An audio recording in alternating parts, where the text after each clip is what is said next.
Boys, the early rounds are done. They're in the books in the footy codes. There are no undefeated teams in the NRL through 4 rounds, and the West Tigers have won their last 2 games. Some cracking AFL games over Easter long weekend, but the league has been rocked by some bombshell allegations regarding its drug culture. We'll get stuck into that.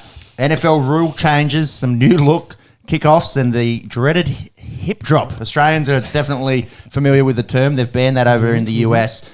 The NBA playoff picture absolutely taking shape. Can the Rockets do the unthinkable and sneak in ahead of the Lakers or Golden State in the West? They've won 11 in a row. The Celtics are miles ahead in the East. Can anyone beat them in the whole damn thing? IPL's underway in the cricket. WA win their 3rd consecutive Shield final, and a final round where we'll be chatting boxing. First off with Tim Tszyu suffering his first loss ever in his career to Sebastian Fundora. Will they run it back? It was an absolute bloodbath. Plus some UFC 300 only a couple of weeks away. It's a 3-horse race in the EPL, and the F1 was in Melbourne last weekend. This is On The Esky, an Aussie sports podcast. We love our Aussie sports. We also like our US international sports. Check us out on the socials. We have timestamps on this YouTube. You can skip to the sports that you like. I'd like to shout a beer to start off the show to commend excellent work in the sporting world. Shauno, how are you? And who are you shouting a beer this week? Well, I'm following up from shouting Carlos Sainz Senior a couple of weeks ago to shouting Carlos Sainz Junior. The Australian GP was here over the last weekend for F1, but we talked about, I think, him having his appendix out, and 16 days later after that, he was back in the car. He did look pretty ginger, but he got the win. F1, Ferrari finished 1-2 in this race, and that was after Max Verstappen, his brakes essentially overheated and exploded on him on the second-ish lap, so he couldn't complete. So, yeah, the Ferrari team dominated this one, and if he had raced in the second GP, he probably would be leading the championship at the moment, based on points, with Max getting 0 in this one. So it was pretty impressive, and the Aussie fans showed out as well. 124,000 over the weekend got out to see the event in Melbourne. So impressive stuff there. So I won't shout all of them a beer. I'll stick with the one so my tab doesn't roll up. And Carlos Sainz Jr. for the beer after getting off the hospital bed essentially and getting into an F1 car and winning a GP. Incredible work from Carlos Sainz, and interesting there, Ferrari winning for the first time in ages down under, and Lygon Street going absolutely bonkers afterwards. Yeah, it's big Italian community down in Melbourne. Obviously. First time in a long time as well. They did 1-2 as for Ferrari. I think I have a feeling it was back to Schumacher was the last time they did a 1-2. So yeah, it's been a while. Yeah, right. Been a while. It's also been a while since a Tasmanian team has won the NBL. Has it happened before? Yes, it has. The Launceston Casino City something or others won it back in 1981. There you go. I was days old when I found that out. However, the Tasmania Jack Jumpers have won their first title. They won last night, winning 3-2 over Melbourne United, taking it to Game 5. They've made an NBL championship in only their 3rd season. It's been pretty much nothing but success for them. Last year making it to the grand final series, but going down. Returned this year and got the bickies in Game 5. What is a Jack Jumper, you may ask? We've spoken about it on the podcast before. It's an ant. It's an ant. So ants in vogue in basketball at the moment. Ant Edwards, obviously, over in the States. We'll talk about him when we talk some NBA. But enjoy your James Bogues or whatever Tasmanian ale you're getting stuck into, boys. Tasmanian Jack Jumpers, NBL champions. That's it.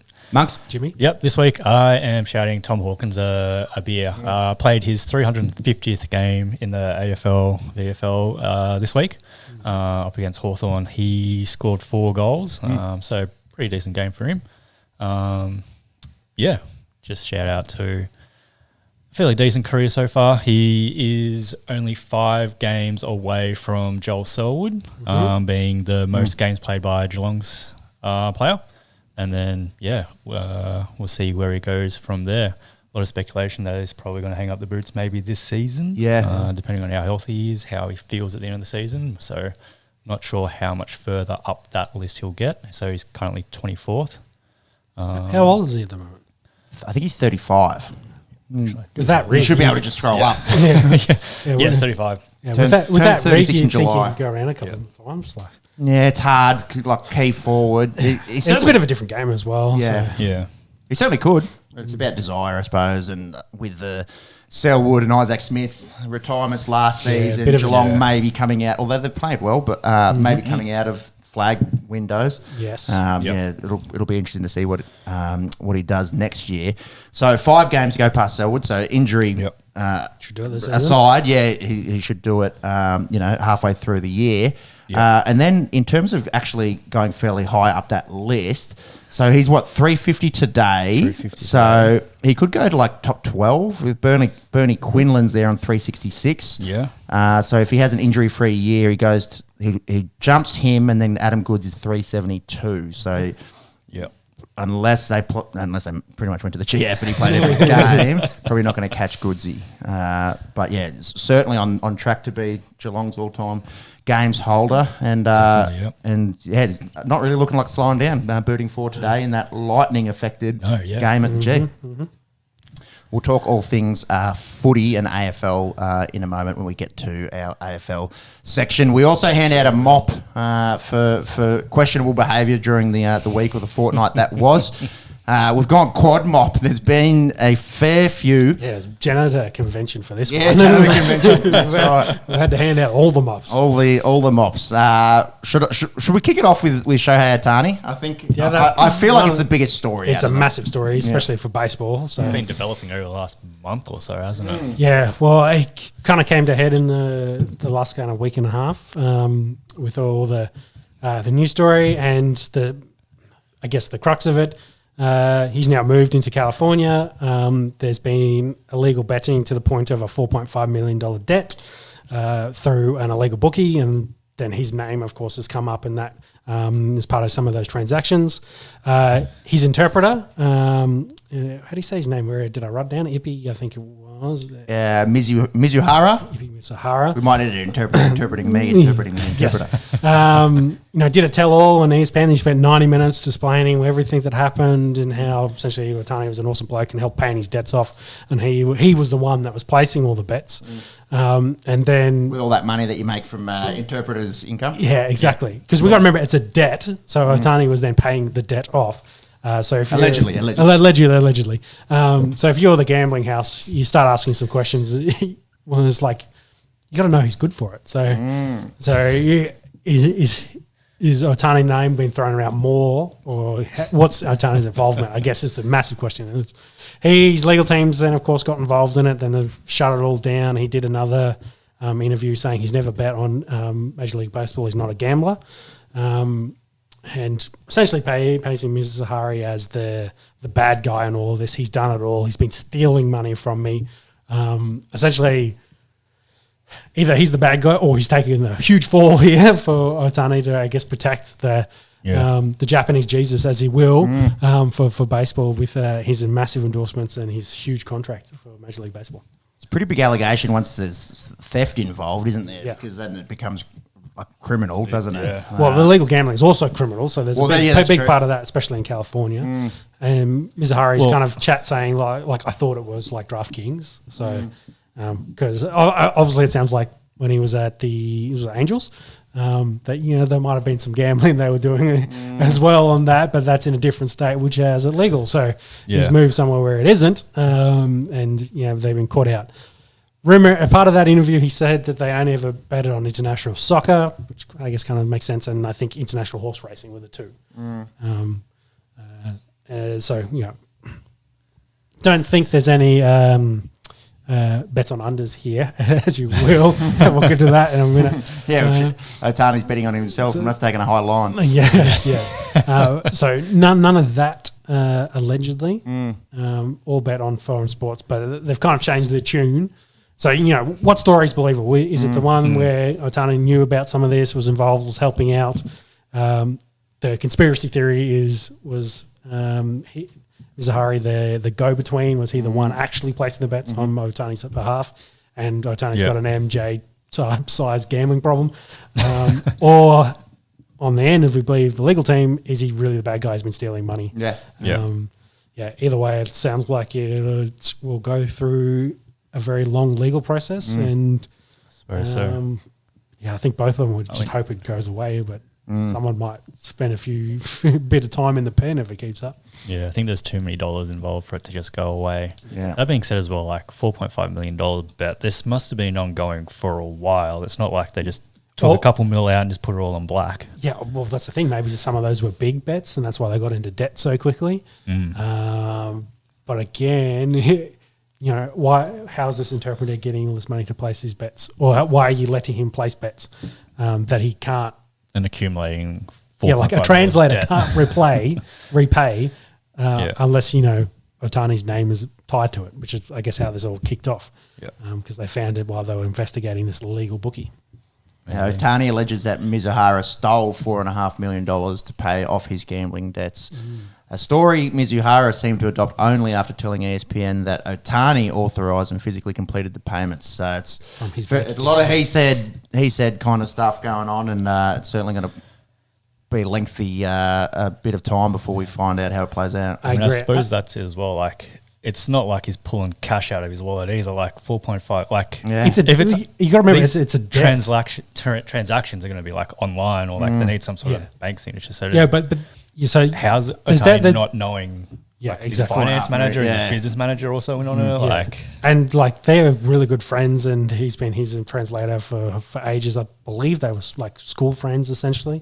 So he's known him for a long time. Yes, he maybe stole the funds from Otani to pay off the debt. But the question for me is, how does he get into so much debt to start with as a translator? Yeah. Rumor is maybe his salary was getting paid about $2 million from Otani, but that seems a bit overs. Getting paid $100,000 per word translated or something. Yeah, something like that. It's very, very interesting story. A lot of conspiracies to follow in this one. I know the NFL is very interested in see how they handle it. Because they've been dealing with their own gambling or players' gambling problems. Nothing to this proportion, I suppose. Yeah, I agree. Speaking of the NFL, Rashee Rice has got himself in a little bit of hot water. It's a shame for the Chiefs and recent Super Bowl champion, because they've just looked like they've found a bit of young talent out wide, which they've kind of lacked over the last few years. What's the story there? Tyreek replacement? Yeah, well, a Lamborghini and a Corvette, was an Urus and a C8, were drag racing along the Texas interstate. There's plenty of video of it, dash cam footage. They essentially tried to form into the same lane, crashed into each other, and then swerved off and hit another 4 cars in total. So it was a 6-car accident. And then they all legged it. By accounts, Rice was driving the Corvette and his lads were in the Urus having a bit of a race. And they've crashed and then left the cars and legged it away. So there's video of them leaving as well. They were recorded leaving the scene. So there's reports out for Rice to come forward and give himself up, essentially. I believe I saw something saying that he sought legal counsel, so there's probably a statement or something coming soon, but I think it's pretty open and shut that he was driving a car and they had a big accident. No one was injured? One lady was injured and was hospitalised, but I believe okay. It was her and her 4-year-old son in the car with a big one, and she had some scathing comments as well as part of that. So it's just not a great look, considering Addison got done for his really big speeding ticket, and of course Henry Ruggs is the big one, causing the loss of life and spending big time in jail because of it. So young wide receivers with big future ahead of them. I like to run fast and drive even faster. Fast as well, Well, thank God there's no serious injuries like in the Ruggs case. But yeah, like you said, he's on top of the world. He's just won a Super Bowl. He had 79 receptions, 938 yards, like just under 1,000 yards in a rookie year, in an awesome offense and an awesome team. And Jimmy, it's a dumb decision. We'll see how it all plays out. Yeah, can you check for me, Addison, if he got suspended after his speeding? Because he only got a ticket because he was speeding. No crash. No crash. Yeah. But I feel like, that Hollywood Brown signing is going to come in clutch now. Because, this is a really bad look. And if the league wants to take a hard stance, he could miss a portion of the season. We say just speeding 140 miles per hour in a 55 mile per hour zone. So nearly That's 3 times the limit. And that's booking it. That's 200 Ks plus for in our units. So $686 in fines and fees. yeah. So they just fined him, but no suspension out of That's that. incredible. It's only $686. Slap on the wrist. Yeah, so I wonder, because this was an accident and endangering life, plus the Henry Rugg story, whether they sit him down for 2 weeks, 4 weeks, kind of thing. Addison said his dog was having an emergency. Yeah, so that was also the caveat in that. Yeah, he was racing to the vet, not racing his boys. And nothing's Probably come not too down much from the Vikings else. at this stage. No, this was last year. So this was off season last year. So Yeah. as of the most recent comparison, that was what comes to mind. Okay. So you got the spectrum of that, and then Ruggs on one end. You kind of think Versus, Ross yeah. is in the Somewhere middle. Somewhere in the middle, yeah. See what happens to him. But sucks for the Chiefs, and they'll be happy they got Hollywood Brown now on the roster. Bit of biting in the UFC, hey? Yes. Andre Lima and Igor Severino. Yeah. So Ego bites Lima really badly on the bicep, leaves a full imprint of his jaw essentially. Gets DQ'd, gets cut immediately for the UFC. So massive mop worthies from him, kind of trying to, I don't think it was his debut, it might have been his second or third fight in the UFC, but trying to move your way up into the UFC to get the big coin, and does something dumb like this, like you're not Mike Tyson. So To be fair, he didn't bite a bloke's ear off. True. He tried to take a big chunk out of him and been cut, and then good way to get your contract torn up, hey? exactly, and that led to the first bite of the night bonus. For Lima here, who then also got the mark tattooed. So he'll permanently have that bite mark tattooed. Did he get tattooed? I didn't know that part of the story. That's pretty funny. Yeah, the next day, when it was still bruised, he went and got it tattooed. So, gosh. So it'll be there permanently. I think because his 50K bonus was what kind of led to him thinking, it was like, this is big. That's life changing. That's probably more than he made to fight. So he turned it into a tattoo. Go check it out online. Plenty of pictures of Andre Lima bite tattoo, freshly imprinted and everything. That's funny. I didn't know that part of it. Fight of the night. There you go. And what happened in the F1 with Albon? Yeah, and our final mop, I think, has to go to Williams because they haven't been able to build a spares chassis yet. So Albon crashed in FP1, I think it was. Wrote the car off essentially, and since they were still building a spare chassis, they couldn't fly anything over in that time frame. They then said, "Sorry, Logan Sargent, you're definitely the second driver in our team. We need your car. We're going to give it to Albon," and booted him out. So, you think F1 with the amount of money they make, they've got a £300 million budget. You'd think they'd have have a spare chassis available so they could at least maintain 2 cars. So they're also still rushing to have a second car ready for Japan, which is where the next GP is in a couple this weekend in a couple of days' time. So starts on Friday. So the rumours are they may or may not have 2 cars again. Because they're still building a chassis. So they're still building their spare chassis, and once they get that done, they'll be back up to 2. Because they would have to send the chassis back to the UK to get repaired. Yeah. And they have to ship it all the way back out. Yeah. But I suppose there's real risk that another crash in Japan and they may not be able to field a team for the race. So, which again, crazy considering F1 just turned away Andretti and then Williams can barely maintain 2 cars on the grid with the amount of money that's what's making at the moment. Well, I suppose it's very mop-worthy in my opinion. I suppose that does highlight though the gap between some of those back of the field teams in terms of how much money they do have, because Williams is an independent sort of team versus your Red Bulls and Mercedes. And then it is also, I guess, does highlight, I guess the silver lining is as little money as Williams might have, they're still pretty competitive compared to the other teams that can field 2-3 cars. So but it's interesting. And also in the good old days, they usually had a backup car as well. So exactly. You crash a car, you jump in the backup one, and off you go. Yeah. But it's Obviously, I guess the salary cap is working to one regard, but one of your bottom end teams can't maintain 2 cars. Kind of questions the point of why are they on the grid when someone like Andretti, who seems to have a bunch of money behind them, can't get a look in because they want to keep it competitive. Yeah. So I think the storyline that Williams is going with, they were just so far behind on development that they just didn't have a chassis ready. Like they didn't know what their final design was, I guess. Yeah. So boggles the mind a little bit. Yeah, it does. It especially does. So they've got 4 days to try and sort this out before Japan. Yeah. So hopefully they'll not even 4 because it's presumably Friday morning. Yeah. Yeah, there'll be a similar time. 4 nights they've got. Yeah. Exactly. Yeah. Got to fly it over, and hopefully they'll have a second car. Paul Logan Sargent, like he was a great team player in this. Didn't kick up stink. Probably behind closed doors, he was pissed. Letting them know, but he's Albon has been the better driver in that team for a long time. So they're trying to score points. It's warranted, but it's also very, very tough on the other driver. For sure. All right, well, that's a quad mop. All the mops. We've never done that, have we? We're in one app. Yeah, well...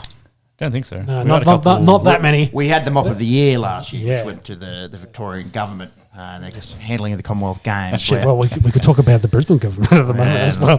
But the Liberty Games there. I'm still confident because we've got time. Something will happen. Time, yeah. All right. Well, that's a good little segue into the Broncos and rugby league. Do you want to give us a rugby league? We'll briefly wrap up round 3 before heading into the Easter Games. Obviously 2 weeks since our last pod. So it was meant to be a multicultural round. It became a bit of an Armageddon round. Yeah. So just big name injuries. Nathan Cleary, Reece Walsh, Mitch Moses, Big Tino, Lindsay Collins, plus a plethora of other players. But they're essentially the big names there. Yeah, was it like a month?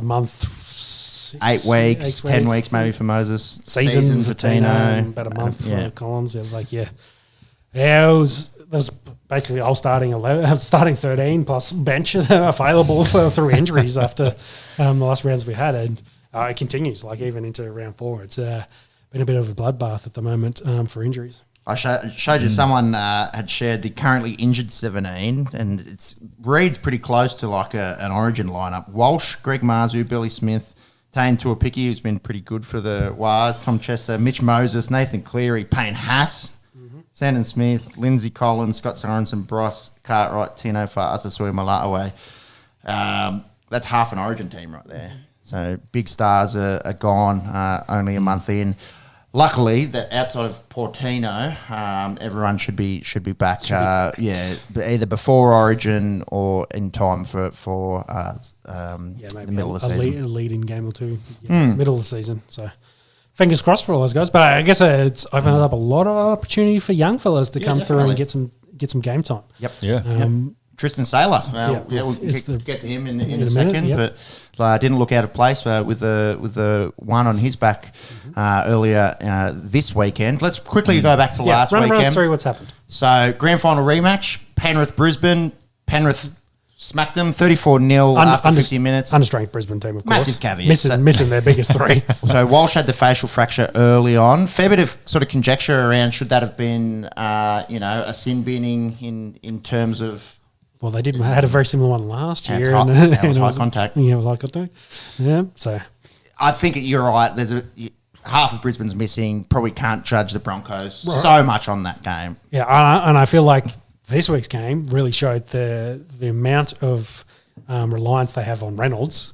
I think Walsh is the key that unlocks the offense, but Reynolds is just dynamic for them and what they do and getting them into the right structures so Walsh can be so electric. So and he's an older player. He's an older head, and he doesn't have the this sexy, young, fast, huge social media following of a Reece Walsh. And his kick game is so good. Elite. He's on one leg as well. Incredible. Coming back from that MCL. The amount of tape they've got in his leg to keep him going is impressive. But they need him essentially, and especially with Haas and Walsh mission. So they're definitely very different squad without him.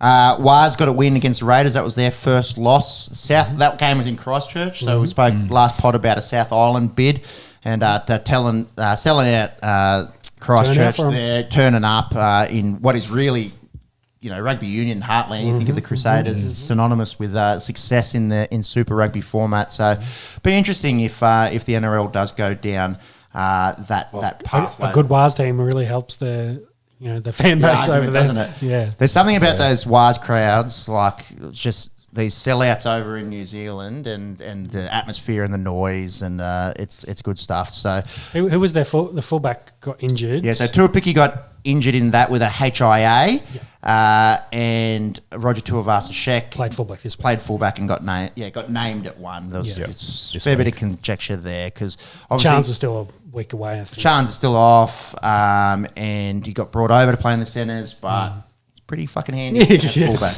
as well. Still looks like old Roger. So. Roosters smacked the shit out of South in Jared Warrior-Hargraves' 300th. We're looking at it with suspensions. Probably could have played a few more. He's an interesting player, big JWH. The grub term gets thrown out here and there, but he's kind of got that, and sort of in a Victor Radley mould as well. He's got an aggressive play style. Enforcer play style, that sort of 80s mentality, but he's in a modern body. Yeah, exactly. So, the damage that gets thrown out, I wouldn't want to be on the other end of a JWH hit. Yeah, swinging arm Hargraves. So, I think that's been his biggest concern is just to lose the arm here and then. Having said that, it's pretty incredible for a middle to play 300 games. There was a few more than I'd expected, but he's in the names, along the lines of Paul Gallen, Jesse Bromwich, Steve Price, Brent Kite, Petro's in there, Petro, a few. There's a handful of others as well, but it's pretty elite company there for big JWH. Teddy is back, isn't he? I think it's either he's healthy or maybe having some halves has helped as well. Yeah, having consistent halves. Yeah. 0-3 South, so a lot of pressure leading into Good Friday. Obviously got the win against the Dogs. We'll get to that in a second. Dogs really good last week. Gold Coast looking in all sorts, and to add salt to the wounds, we spoke about Tino doing his ACL, probably spiritual leader of that team. It's going to be hard for them. They've gone into the Spoon favourites with the Dragons and Tigers winning a few. Yeah, their roster just doesn't inspire you at all, unfortunately. Yeah, and I don't know if Brimson's got to go back to one and try and put your most talented player. Get him touching the ball a little bit more, because it seems like he's not, at least in attack, not getting a whole heap of it with playing in the centres. But it's going to be hard. Des Hasler's coached a lot of footy, so maybe Titans fans got to believe. But it's certainly been an ominous start to the year. The video they got video of him ripping into them after their last loss as well. Yeah, you're right. They're stuck in them. So hopefully the message hits home. They got a long season ahead of them, and they don't want to be on the wooden spooners. Dragons look like wooden spooners for the second half of this game. They actually look really good in the first half against the Cowboys.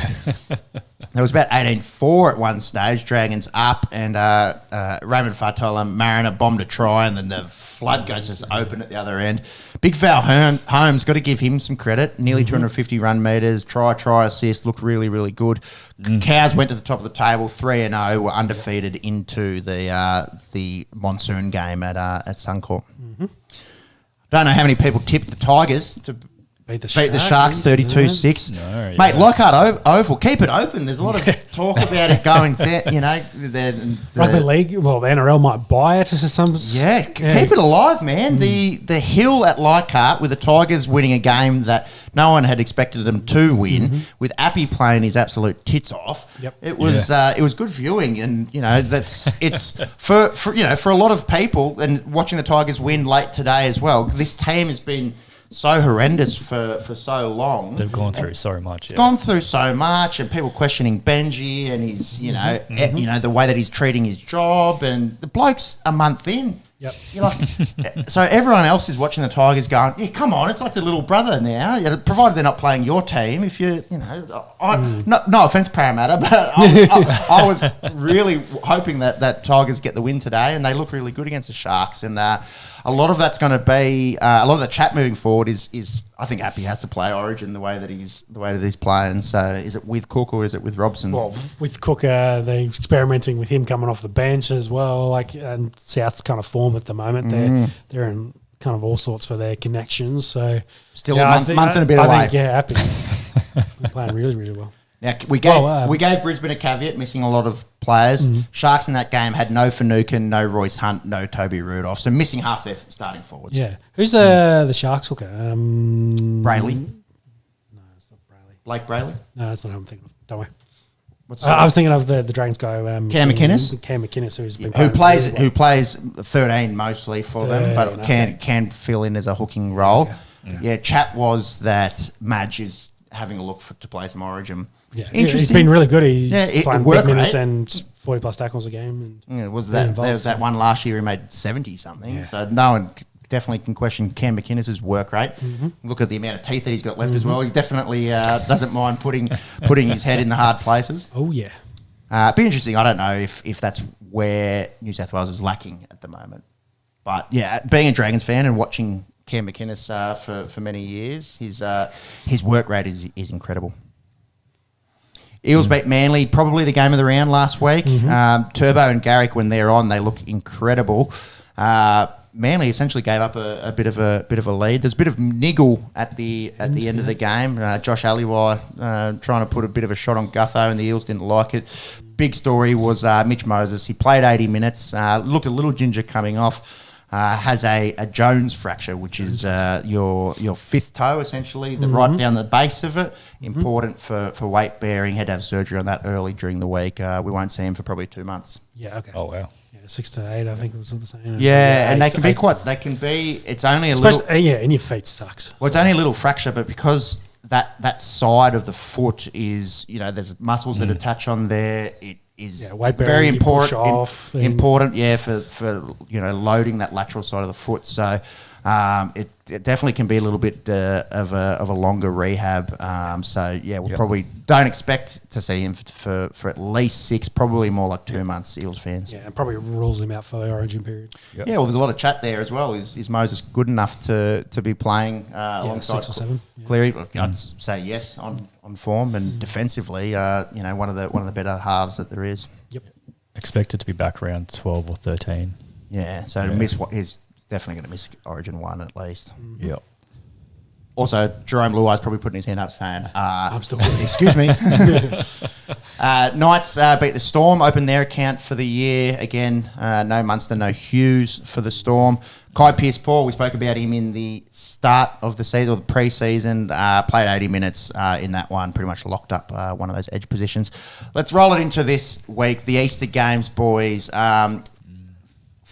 Thinking, thoughts and prayers for any super coach or fantasy coaches. I sent you a screenshot of my team, absolutely through the wars, and you're going to get 2 trades. Yep. So I think I went in with 14 or 15 this weekend.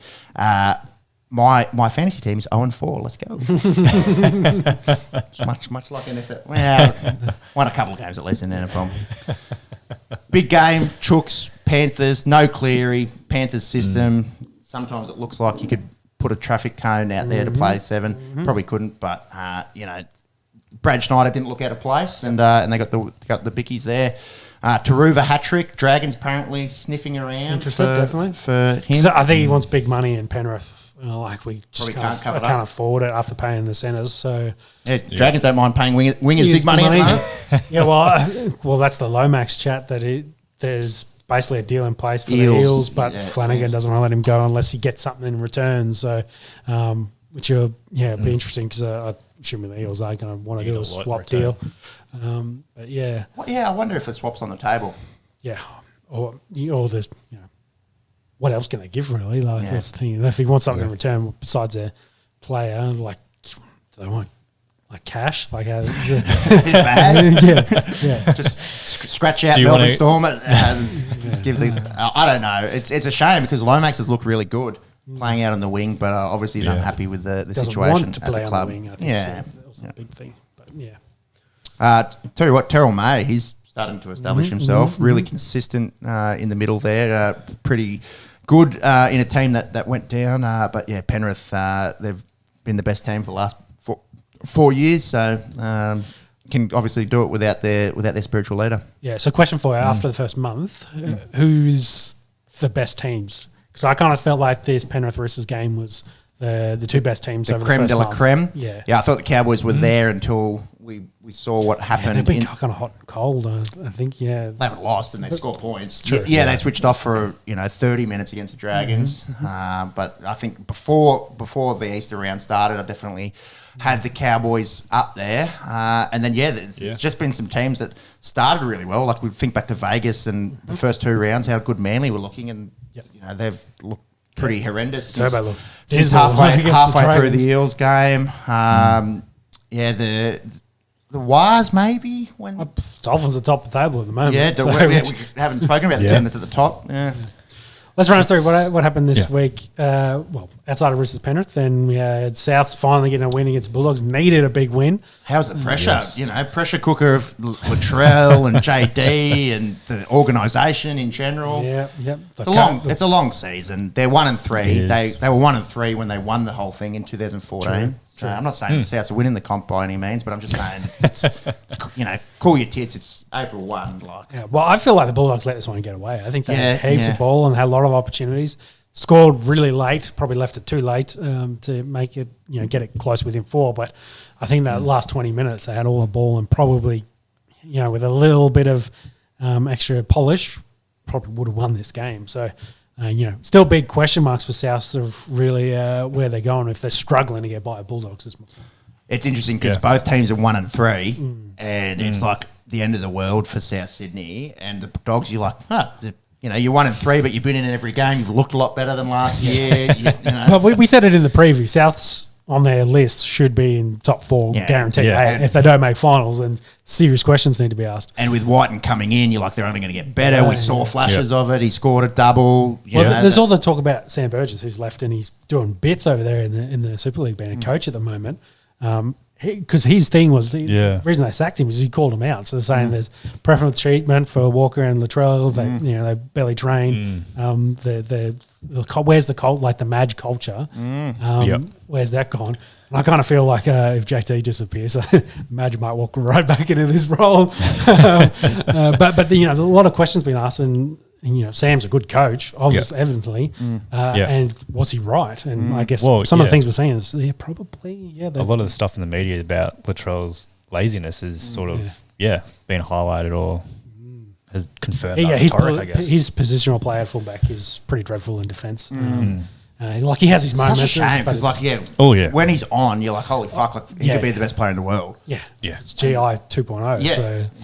It's just sometimes just clocks off, and I just don't think Walker's strong enough as a lead SA game manager to try and really take that game over from him. He needs a strong half so he can play his natural running game. So.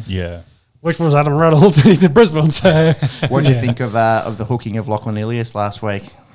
I think it's a bit rough, and then they play. They go out and lose 48-6. Yeah. I think I sent you the old Kermit sipping the tea meme of Lachlan going, well, maybe it's not me, guys.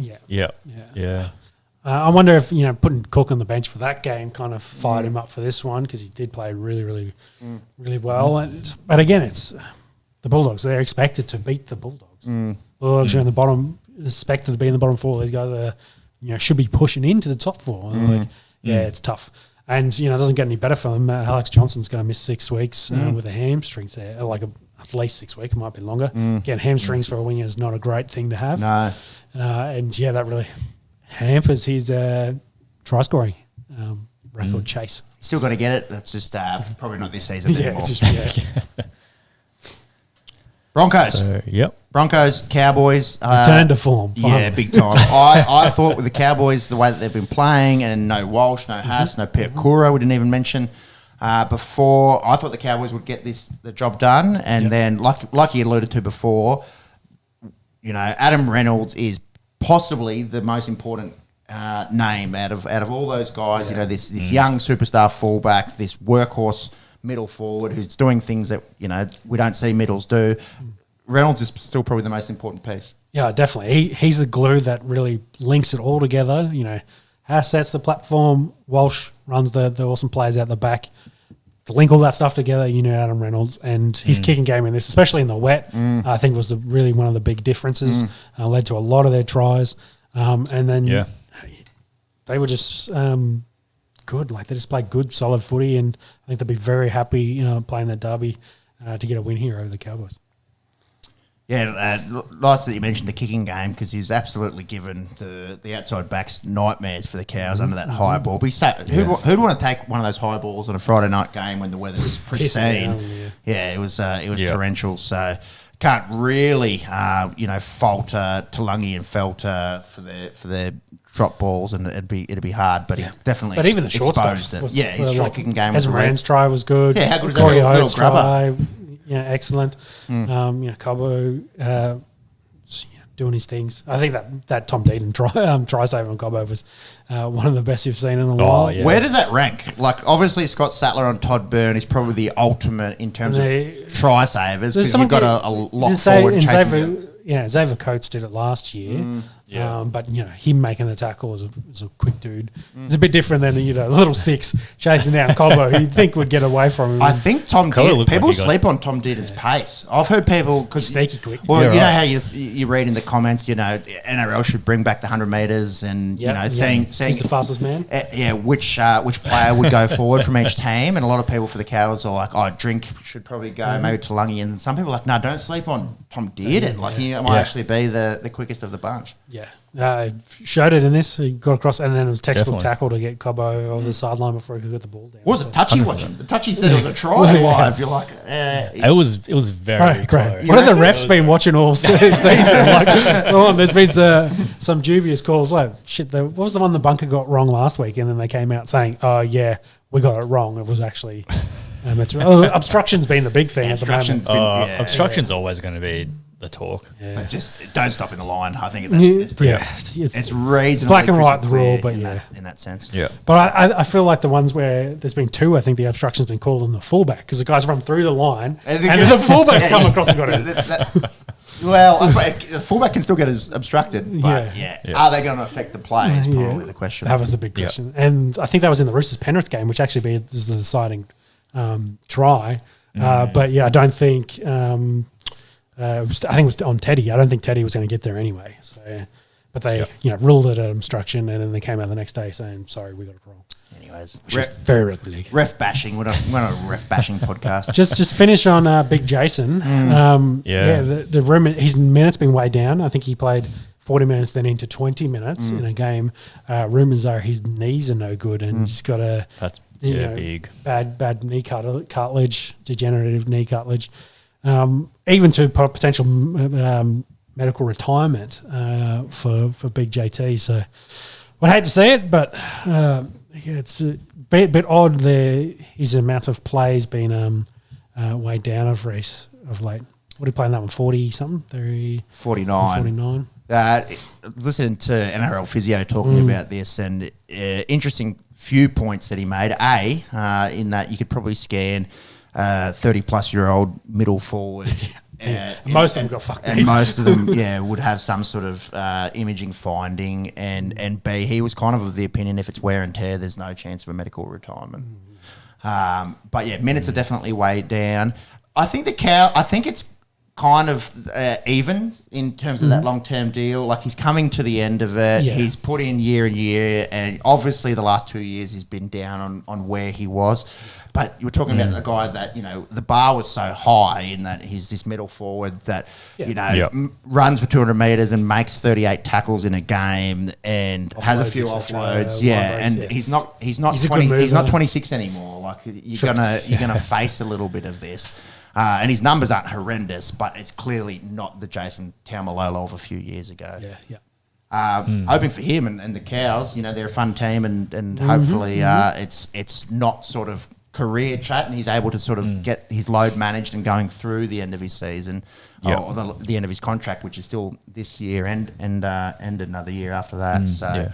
But that's the rumours that the knees might be ready to pack up. So it's just changing the way that you manage how he plays, or the style of play. That's right, and changing your expectations as a fan. You're not getting 60 minutes out of Taumalolo anymore, and if you're getting 45 out of a middle that can get through a lot of work in 45, it's still pretty reasonable for a middle forward. It's just not what we're used to. Maybe he doesn't have the shimmy or as many. He can get as many offloads as like tackle busts, but you'll still do. You could probably still do 20 hit ups for hearing in a game and get big meters, and maybe that's the role he takes on going forward. Like in this game, he still ran for 94 metres, made 25 tackles, had a couple of offloads. Like they're not horrendous numbers. It's just not what we're used to for Jason Temmell. Set the bar too high for himself. Yep. Yeah, victim of his own success. Yeah. But does that mean like the Cowboys need to as a team change how they play? Well, he's still going to get paid. He's still going to get paid a lot of money. Yeah. The back end of this of this contract, and now essentially you're not getting your bang for buck. In terms of that, but that's where a guy like Ruben Cotter steps in. He's a co-captain and says, "Well, I can take some of those tough carries now because I'm 8 years younger and have got the mileage in the body." Yeah, I think they're trying to manage him as well. So 100%. So they're up big. It's like, we don't need you to go out there, take a rest. He's got probably finite miles left on him, and they're just trying to manage him through the season. So he's available for when they need him the most, and that'll be playoff time. Come finals footy. No, definitely. How about those Dragons, monks? Woohoo! Jeez, a roller coaster of emotions following this bloody team. It was two Sundays ago that we sat up there watching that 38-0 or whatever it was. Oh, the spoon Schmozzle against the Dolphins, and that was certainly the thoughts. Mate, looked pretty good against Manly. Manly do have a pretty bad record at the Gong. They won last year, but had lost 8 in a row before that. And also, shithouse game. Like, for the neutral viewer, there was 30 errors. Like, it was drop ball galore. But the Dragons looked okay. I think they defended really well on their line. Of course, they gave plenty of opportunities for Manly to score, and Manly couldn't take any of them. The first 10 minutes of that second half, I was like, I've seen this movie before. Shit, here we go again. I had that feel for sure. I think that the Turbos really couldn't get going in this one. This is Tommy Turbo's worst game I think I've seen in his career. Had 5 errors. 5. He had the excellent try assist to start the game, and then he switched off. Awesome try saver on Ravalawa as well. Ravalawa, I think, scores that try 9 times out of 10, and Tommy came in and put a big legal shot on him and got his foot out of. If he could have played those 10 minutes over the full game, it might probably be a different story in this. But for whatever reason, he just had a shocker post that. The man's human as well. Again, we talk about Tommy Turbo in 2021 when he's winning Dally M's from fucking 14 games or whatever it is, and you can't expect that year in, year out. But he's allowed to have a stinker. Unfortunately, if Tommy's not on, it's hard for Manly to be on. Which, I thought was a little bit concerning, considering Brooks and DCE really couldn't do anything in this game. Outside of giving it to Tommy and hoping for the best, they had really no good structures, no really good attacking plays to break the Dragons' defence. Credit, of course, the Dragons, they defended pretty well. Defended their line reasonably well, and it helps when, hard, when the other team's just dropping the ball every other set. True. I don't know how much of it was the Dragons winning the game and how much of it was Manly losing the game. But I guess also in the Gong, the hill was packed. There was a huge crowd for it. Yeah. So I wonder if a bit of the crowd getting behind them really got them over the line and maybe caused Manly a bit of an upset. Yeah, whatever it is, they don't like going to Wollongong. That's it's one from their last 9 visits down to the Gong. Is it because it's a shit Manly? Which is a better beach. It's right next to the beach as well. I don't know. It's Wynn Stadium is closer to the beach than Brookvale is. True. Yeah. I don't know how that plays into the equation, but anyways. Tell you what, much like Tommy Turbo is to Manly, Ben Hunt is to the Dragons. 3 try assists, kicked for close to 600 metres, leads the NRL with 7 try assists. That second Sloan try, it's absolutely sexy, went down the short side, chucked it on the AFL style, back on the inside, and just creates things from nothing. So good to see the little man doing what he does best, and that's putting blokes over the try line. Yep. Definitely. He's the heart and soul of that team. Yeah. Lomax just needs to go to kicking school. Bright light for Manly. Hamoli Olakawatu, we've spoken about him a lot this first month. He's definitely putting his hand up to be playing Origin. 80 minutes, 200 run metres, tackle bus.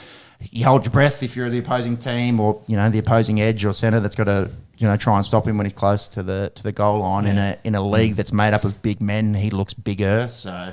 wouldn't be surprised if we see him in Sky Blue in 5 weeks' time when they name the team. Yep.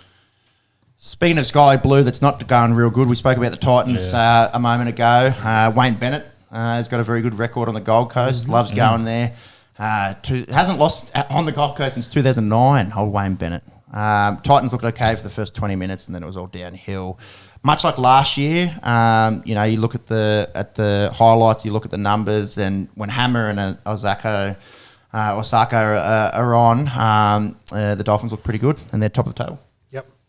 Yeah, I think deserved so. They've played pretty good footy. When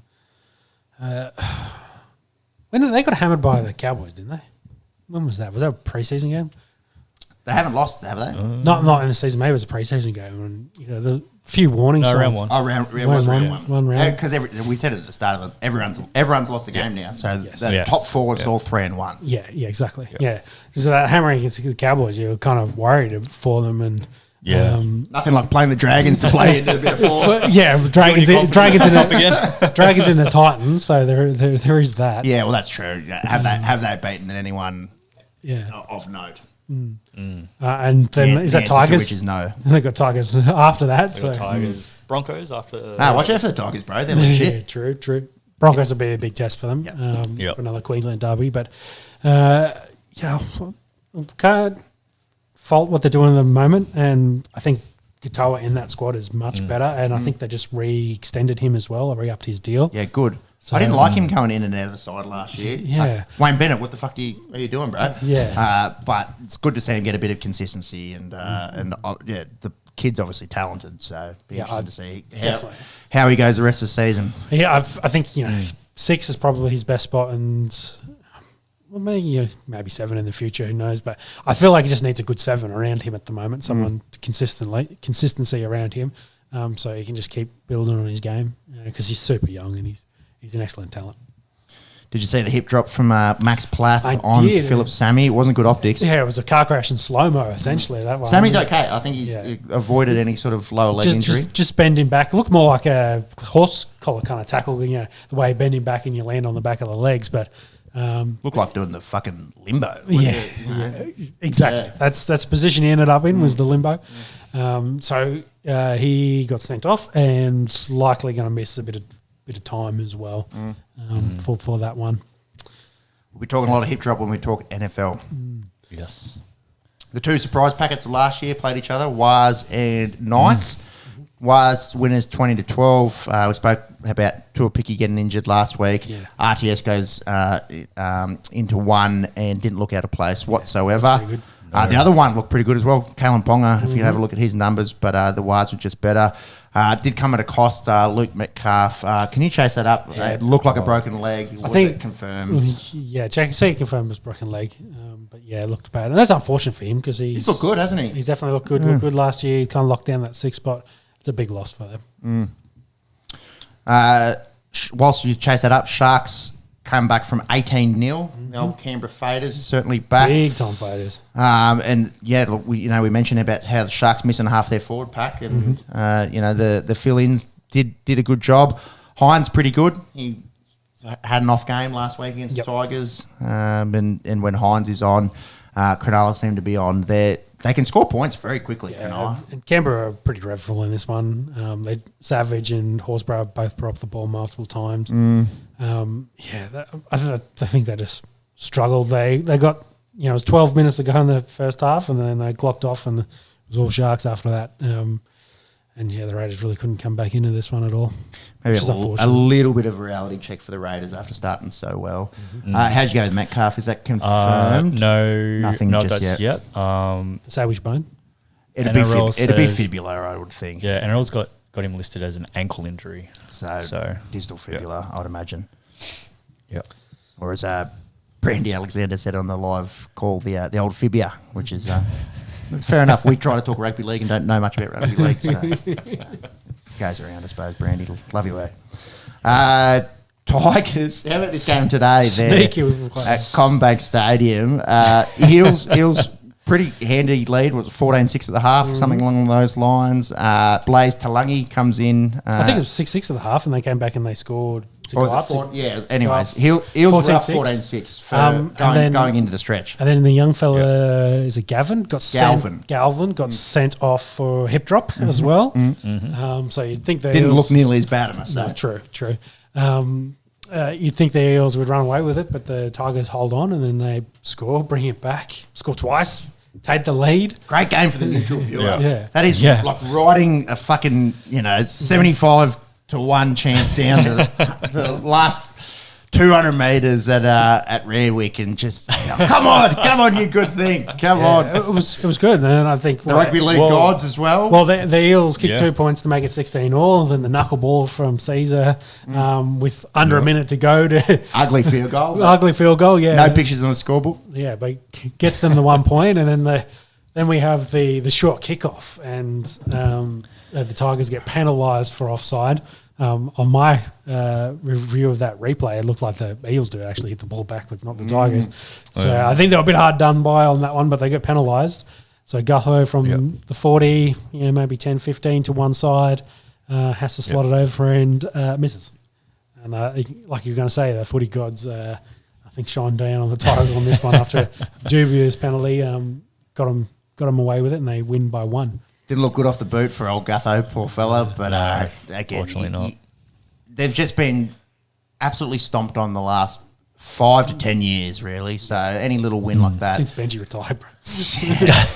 and good, kudos to Benji coming in and lots of people saying, all kinds of things. Is that 2 wins in a row? 2 wins in a row and really, smacked Cronulla last week and maybe got away with one here. But look, that's 2 wins plus a bye. The Tigers are looking fine a month in. Yep. That's it. Yeah, again, last season you'd look at this game, you're probably like, it's not worth watching. But start of this season, like I said at the start of the segment, it's like the Tigers are starting to build towards something. It's worth watching. In the last few weeks, there haven't been a whole lot of blowouts. Like going back over it, Canterbury blew out the Titans. I thought that's pretty interesting as well. That we haven't had the blowouts, but then also teams that have been behind have been able to fight their way back into games. So I wonder if someone tracked the 60 games, whether they're maybe down a little bit. It feels like it. Yeah, it does. From the games I've watched, it feels like they haven't been like set restart after set restart. The team can't just get a roll on and then just has all the momentum for the whole game. Seems like there's a bit more going back to the grind in it. You fight back into a game, get some points, and then yourself get the momentum and have some of these close games. So I think it's actually a pretty good first month of footy. Yeah, definitely. I don't know what to put it onto, but this time last year when we're talking about who do we think's hot this season and all that sort of stuff, we had our top 4 pretty much locked in, at least our top 2 locked in. Again, at the start of this segment, who's hot? You can't tell. It's been very close competition so far. It definitely has been. And again, whether that's scheduling, they've just had really good game matchups for the first couple of weeks. Not sure, but there's 6 teams on 6 points. Yep. It's a really good comp a month in that the Dolphins and the West Tigers are in the same conversation as Penrith and Melbourne. Yep. True. The caveat is it is a month in. It's a month. Let's not get too far ahead of ourselves. It is good. Yeah. Going back to the Eels-Tigers game, we always talk about Eels being the flat track bullies. They always lose to the teams that are in the top of the competition. Yep. They lost to the Tigers. What does that mean for the Tigers season? 100. Tigers Dolphins going to be interesting next week at Suncorp. There's some great matchups. Storm and Broncos. Is always good. South with all the pressure building on them. Against the Roosters is a bit. They get the Warriors. Warriors. Manly. Still a good game. Manly, 2 on the trot, have to face Penrith. So there's some good games upcoming. So outside of Penrith, who's your favourite at the moment? I think the Broncos showed that, they can go out and beat a red hot Cowboys team without Haas and Walsh. You definitely can't forget about them. And I think in any world where the sky is blue and the grass is green and Craig Bellamy is the coach of the Melbourne Storm, you can't rule them out. And for mine, I said, early on in the year that I had the Chooks at 2. I was going maybe that was just to have them above Brisbane, but I was going to say, well, outside of the regulars, which were those 4 you just listed. Smokey. Was. I'll go Was. Yeah, Was. Yeah, I think that was pretty fun. No, definitely. I think just them playing at home just adds an extra element to their game, I guess. Yeah. And in this post-COVID era, COVID's still around, but it's not 2020, let's put it that way. Post-lockdown kind of era. That's right. Them being home, it's huge. They've got that. They've got that. They're much better than the 18th man. central Yeah, they've got the Coast 18th Warriors. man riding them, which is the Wars nuts. So, and it's cool to watch, man, from across the Dutch to watch the Warriors. And I think, much like the Tigers, there's not many not many fanatics here that will really hate the Warriors. It's always kind of like a good Warriors is fun Warriors. It's good fun. for the competition. Definitely. It's great for the competition. Do you see the Rabbitohs improving? Yeah, I feel like they should. You're not but confident, are you? I'm not confident at the moment. I think if I had betting money, I'd say the first coach to be fired this year will be JD. You want to call up Shohei Ohtani and how's your Japanese? Yeah, exactly. Can I get a loan, bro? The Rabbitohs are 16th. So your question was, do you think they'll improve? Yes, I think they'll improve. And They have to be a top 8. I think the season's too long to say they can't make the top 8. It's a month. They've started ordinary. The season's long. I think they'll be fine. Yeah. Is there anyone that I've got sort of concerns for outside of the Gold Coast Titans, who's the only team that hasn't had a win through a month? No, I think the season's too long, and it could play out in all kinds of ways. Having said that, the Titans 0-3 haven't played anyone of note either. Yeah. Like they've been smacked by the Dolphins, the Dragons, the Bulldogs. Like it's not like they're going out and played Penrith and Melbourne, So They have the Cowboys away this week. So if there's one team that I'm concerned about, it's the Titans. Who you had for the spoon? Yeah, called it early. Sometimes having a big red V across your eyes it's not the worst thing. That's it. Having said that, month in, don't clip it. No. Well, I suppose that's it. Like, I suppose to answer your question, it's like which teams have got fairly good depth to get us through this injury period that we've seen, and then leading into Origin, like. Well, yeah, which I teams can think we've cover had 20 plus injuries to essentially the big name guys in the last 2 rounds. Like, we can't keep that going for the foreseeable future. No, that's it. So you might get some teams and again that might be what's contributing to the tightness in the competition. Like you might have some teams that are playing unders, some teams that are climbing the ladder because of some teams are diminished, and then once we get past Origin, once we get some of these players back healthy, then you'll probably see a bit of a correction in the ladder. Yeah, I agree. For sure. Yeah. That's a month of rugby league. We'll chat about it in a week or two, and then it's really, the Origin selection will come to the forefront. Yep. Yeah. Let's talk some Aussie rules footy.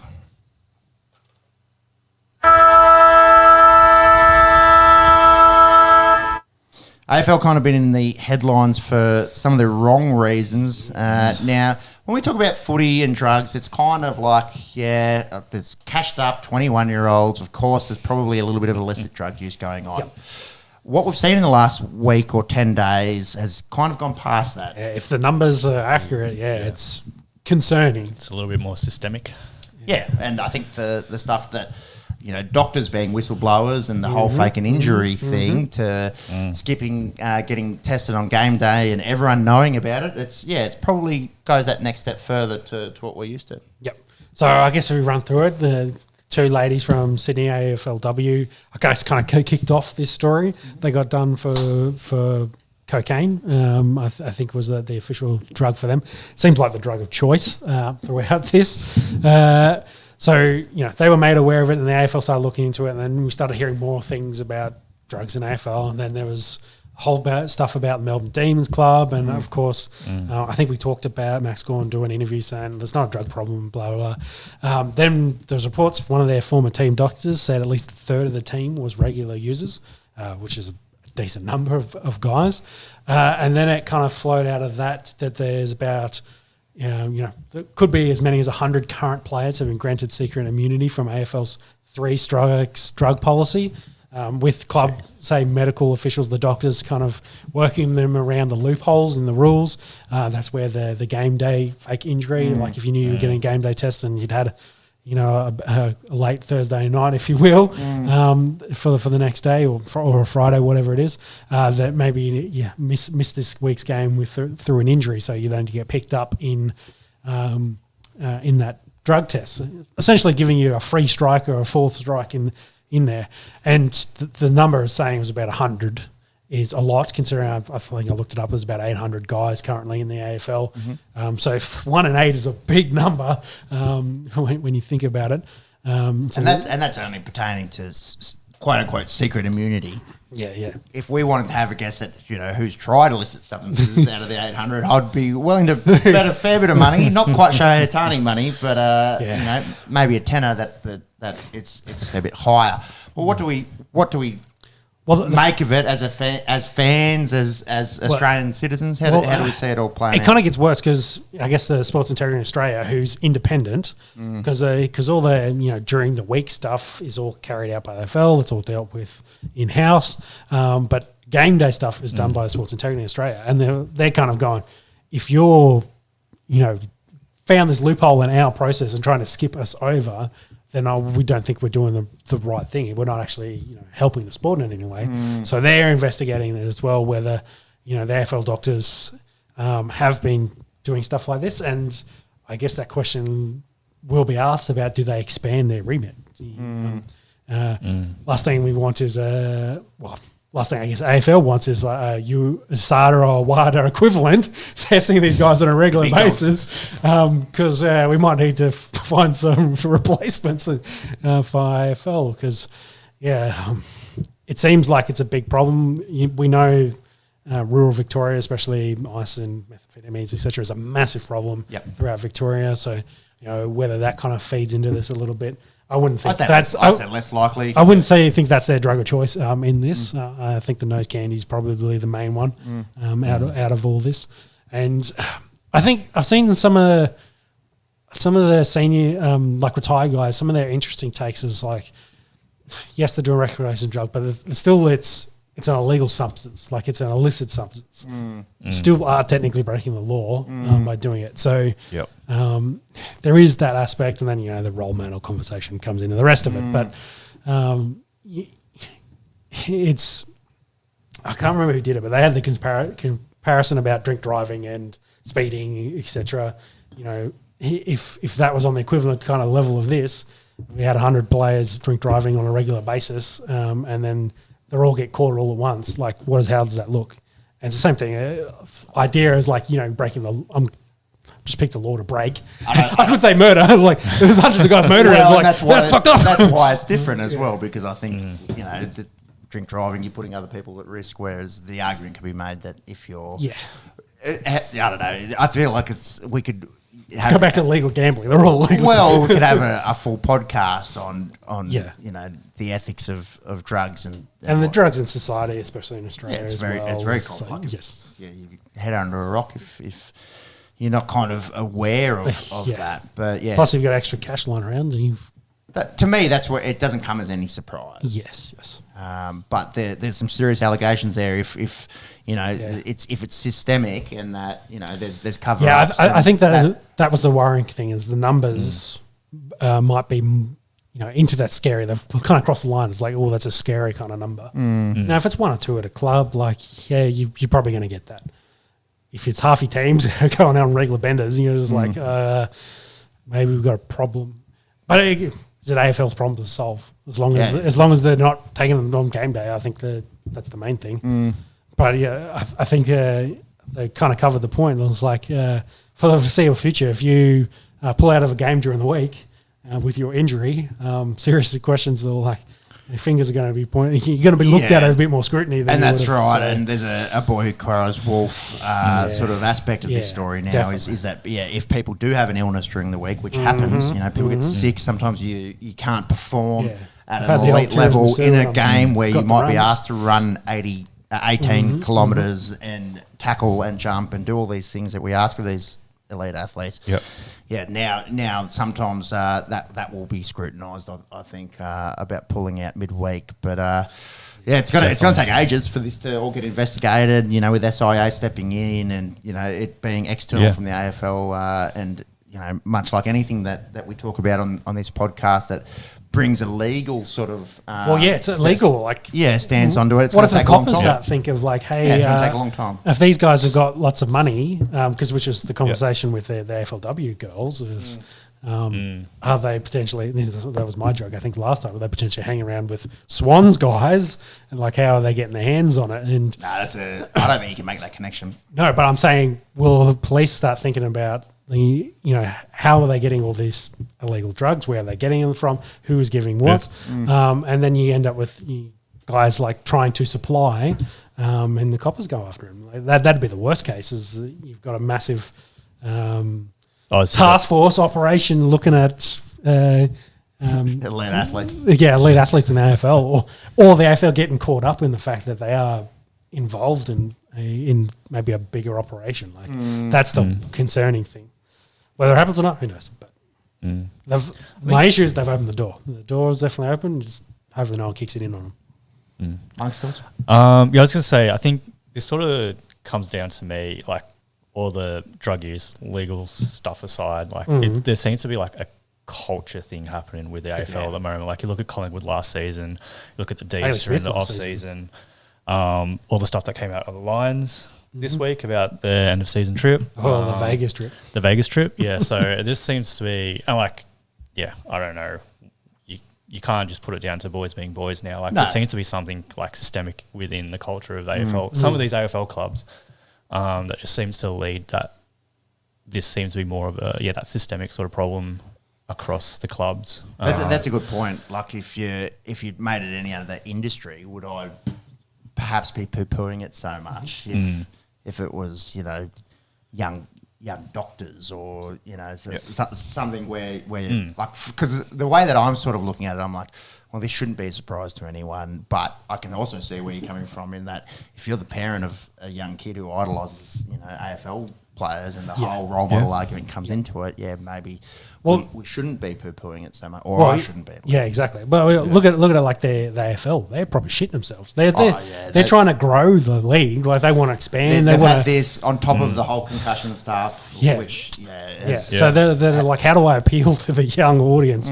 Because you're trying to sell to mums and dads to buy tickets to show up to games, and then you got the young guys that also still need to come through to keep your player base up. Like.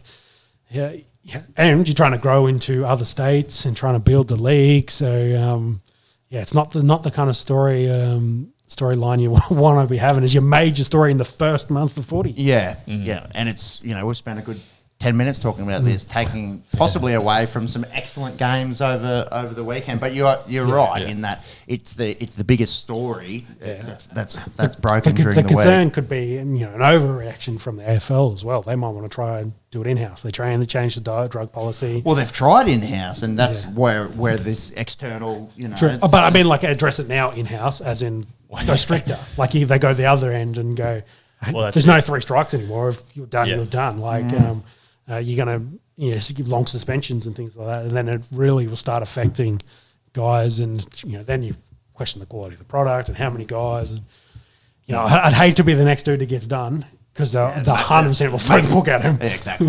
Whoever's next is going to be made an example of. Yeah, I don't think you're going to get any Bailey Smith leniency like you did last year.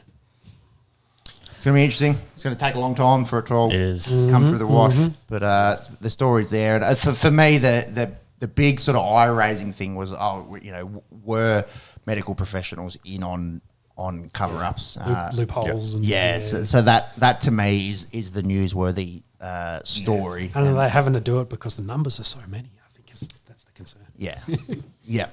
So time will tell how it all. We'll follow and see what happens. The product has been pretty good. Yeah, outside of that, on the field stuff, good. Games were played. Yes, much like the league, we'll just go back briefly to last week and then go through our Easter games after that. Pies start 0-3, crazy. St Kilda looked pretty good. Naz Wanganeen Malera, keep that name in mind. He goes pretty well, and Jack Higgins booting 4, including possibly out of bounds goal from that right half forward flank for St Kilda to get the win over Collingwood. Geelong getting a win over there at the Adelaide Oval. Tim Tszyu 150th. Tom Hawkins booted 4. You shouted him a beer at the tender age of 35. He's looking pretty good. Biggest story out of this was the streaker. Yep. Stealing a hat, getting out there. And I did... Someone from Richmond grab him? Simon from Adelaide grabbed him. I think Ben Key's got hands on him, Yeah. and a textbook leg sweep, actually. We've got the UFC on in the background. Just Good went episode. high and then got a little leg behind him, and once he was on his back, Seki's had the... Yeah, well, I think they need some of those rugby seckies because... Oh, yes, I would... I'm not going to streak anywhere. I might just preface by saying that. B, New Zealand... yeah. Any rugby game seems like the worst place on earth to go for a Jarvo. I've seen some horrendous tackles, 4 to 6 week kind of stuff, suspension wise, if we're talking about some of these contact for the seckies. Whereas this one was stole his hat and Blakey barely got off his chair. He struggled to get off it. Yeah. What do you think about? It was 100% for the TikTok or the gram. I think he's filming as he's Yeah, going. his mate was filming him going off. The mate's filming, and you can hear the bay like saying, "You're an idiot! Like, what are you doing?" And he goes, and off he goes. Well, it's also that's where we're living now in that clickbait. We're talking about it right now. True. Like it's. Well, I think he gets a year ban from all AFL games, Which seems soft. And I think it's 4 figures fine. Yeah, okay. Depends. Some places it's 10 G, some places it's 5. So, Line it up at. I think that was the chat in England. Should they increase all the fines? Because fucking Jarvo every other weekend was running out onto the pitch. That dude sucks. Cats win the game 2-0. They won again today. They're looking pretty good. Yeah. Freo, after starting horrendously and giving up a bit of a lead to North, played pretty well. Caleb Sarong has entered the Brownlow chat, early days, but gets a lot of it. Luke Jackson starting to really look like a key tall. We've always known he's pretty good, but really establishing himself in the first few rounds this year. Melbourne, all that culture talk at the start of the year, they look fine. Bailey Fritsch booted 5 in their win against Hawthorn. Swans go to 3-0 with their win against your Bombers, Monks. Did you catch much of that last week? Did not. Papley good, Heaney good, Swans win. Peter Wright copped a suspension for that high contact. What else happened? Dogs win at Gold Coast. Port win in Melbourne against Richmond. GWS start off their season immaculately with a win over the hapless Eagles. Let's run into the Easter game. So we had the grand final rematch Thursday night. Of the 0-3 teams. Yeah, the teams that are really hoping to get a fucking win. And the Pies managed to come out victors here. I'm sure you watched a fair bit of this. I saw some of it. Yeah. I was a little bit disappointed with some aspects of it. But, yeah, the Lions have been... Speaking of the Lions have been struggling to kind of get back into form. Missing something. They've lost either their grit or their X factor. They just don't seem to be all there, which is asking a lot of questions of that club. And the Pies, I think, have just been unlucky, I guess, to start the year. And they haven't been smacked in any of the losses. And they've kind of ride the ship here against the Lions at the Gabba, which hasn't been a fortress, unfortunately. And they started off pretty hot in this and ran away with it, and the Lions couldn't catch them. The good news is that Lions played North Melbourne this weekend at Gather Round, so I don't want to talk about it too early, but they should get the win there. Yeah, but otherwise are they just ahead of West Coast, at the bottom of the tables? Yeah, I think so.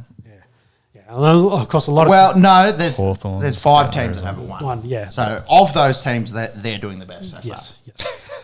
So of course, a lot of questions then being asked about the Vegas trip and the storylines kind of coming out about that, about partners breaking up and what was meant to stay on Vegas trip didn't stay on Vegas trip. I'm not reading fucking The old WhatsApp group chat. Woman's Day sort of. I don't know. It's probably a reputable magazine these days. I don't know, but I just feel like we're making it too much about, things that don't possibly pertain to footy. Yeah, well, there is some chat that a few boys don't talk to each other anymore because of it, but that's the big rumour. But yeah, there's definitely boys went on that trip. Definitely a few of have broken up with their partners since that. Investigators can probably figure it out because they did put it on their socials of who was on that trip at the end of the year in November. But outside of that, it's tough times for Fag. He's going to have to make some tough calls, I think, to right that ship a little bit. I think they win next week against North, and then there'll be another test Thursday night in a fortnight against Melbourne. Carlton looking pretty good. Played North. Hey. Posted the biggest score in the AFL this season. Thank you very much. Kicked 21 goals, 11. Against North. Yes. Hey. The biggest score in the AFL this season. Harry Mackay's, he's sorted his kicking woes. He looks like a fucking dead eye. He's kicked 11-2 through his first 3 games. Kerno's looking good. Cripps is looking revitalised and healthy. And wait till Sammy Walsh comes back into the equation. Elijah Hollands got his first goal as a blue bagger, joins from Gold Coast. Joining brother Ollie, they like to kick it to each other. They're looking good. I suppose the only sort of query was Caleb Marchbank looking a little rusty coming back into the side. Injury rattled over the last few years, coming off a virus. Gave up a few early on, but outside of that, Blues look pretty good. For North, Harry Shees was going to be an absolute superstar. He had 32 in this one to back up his 35 from round 2 and his 32 from round 1. Absolutely got a superstar in the making with the Cheezel. As a Blues fan, are you worried that they have started well, considering historically they start poorly? No, it's and the back end of the seasons well, where if they play anything, well? I've been encouraged because they're doing the things that they weren't doing in the middle of last year, which is running out games and playing their best footy in the fourth quarter and all this stuff that you'd expect a flag-winning team to be able to do. Now, am I saying Carlton are winning a flag and, by a grand final tickets now? No, lids back on, back on. I'm saying pump the brakes, but they've shown that they can win these gritty games and they've shown that they can put away teams that they should put away. And it's only early, but they're looking very good. And who do they have coming up? Do they have any testers coming up? Gather round, they play Freo, which I think is a reasonable test given how Freo's going. Then Adelaide at home, then GWS. So maybe round 6. They can definitely lose to the Dockers or to the Crom.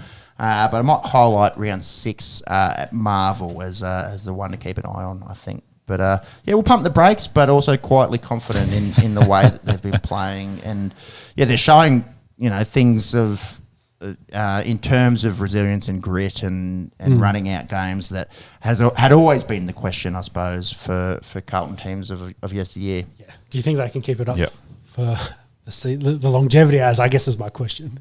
Have they gone out too hot? No, I'm not concerned about starting too hot. That they got through by the skin of their dick in the first 2 games. So, if they've got skin on their dick, no, I hopefully there's still some skin. And it's not just muscle in there. There's some veins, etc. Unusual analogy there. They barely won their first 2 games, but they end up with the 4 points, and I think that's an important thing to note in AFL footy and how hard it is to get the 4 points and how so close but so far sort of plays into the rhetoric of years gone, but. Yeah, I think it's all trending in the right direction. I think Tom de Koning is starting to look like, not just could be a good ruck, but is a good ruck. And, Big H, getting his mojo back with his goal kicking. Yeah. No, I think that's huge for them. Yeah, it's massive. Yeah, I think they can't. Because there was times last year when you're like, oh fuck, he's got a set shot. Yeah. It's right in front, 10 out. It's like let's make the expectation a bit lower kind of thing. Whereas now it's like, Big H has got the ball. He's going to do what a key forward does. We always know that he can clunk a mark and he's strong as fuck. And now he's adding the kicking to boot. So it's early, but quietly confident. Some odds would be interesting because I'm sure that they've come in slightly, and I'm sure the Sydney teams are still there or thereabouts, and I'm sure Melbourne are still throwing their hat in the ring. Yep. And I was just going to say, just back on North, it's not to take anything away from them. They've been playing good footy. I think it's just their defense. They're just leaking too many points. If they could tighten that up, then they'll definitely be playing a few places up the ladder than where they are now. Yeah, they're definitely not the worst team in the comp. That's West Coast's seat to have. And they've shown in periods that they can play good footy. Definitely improving. Went out and started this game okay in the first quarter. Did the same thing in starting against Freo. It's just running out 4 quarters. Great point that you make. This is what they've conceded. 121 to the Giants, 102 to Freo, and 137 to the Blues. Yeah. So going to have to stop the bleeding at the defensive end. Then we went into the Dockers beat the Crom. Yeah, hard low scoring one. Yeah, low scoring, just not great footy.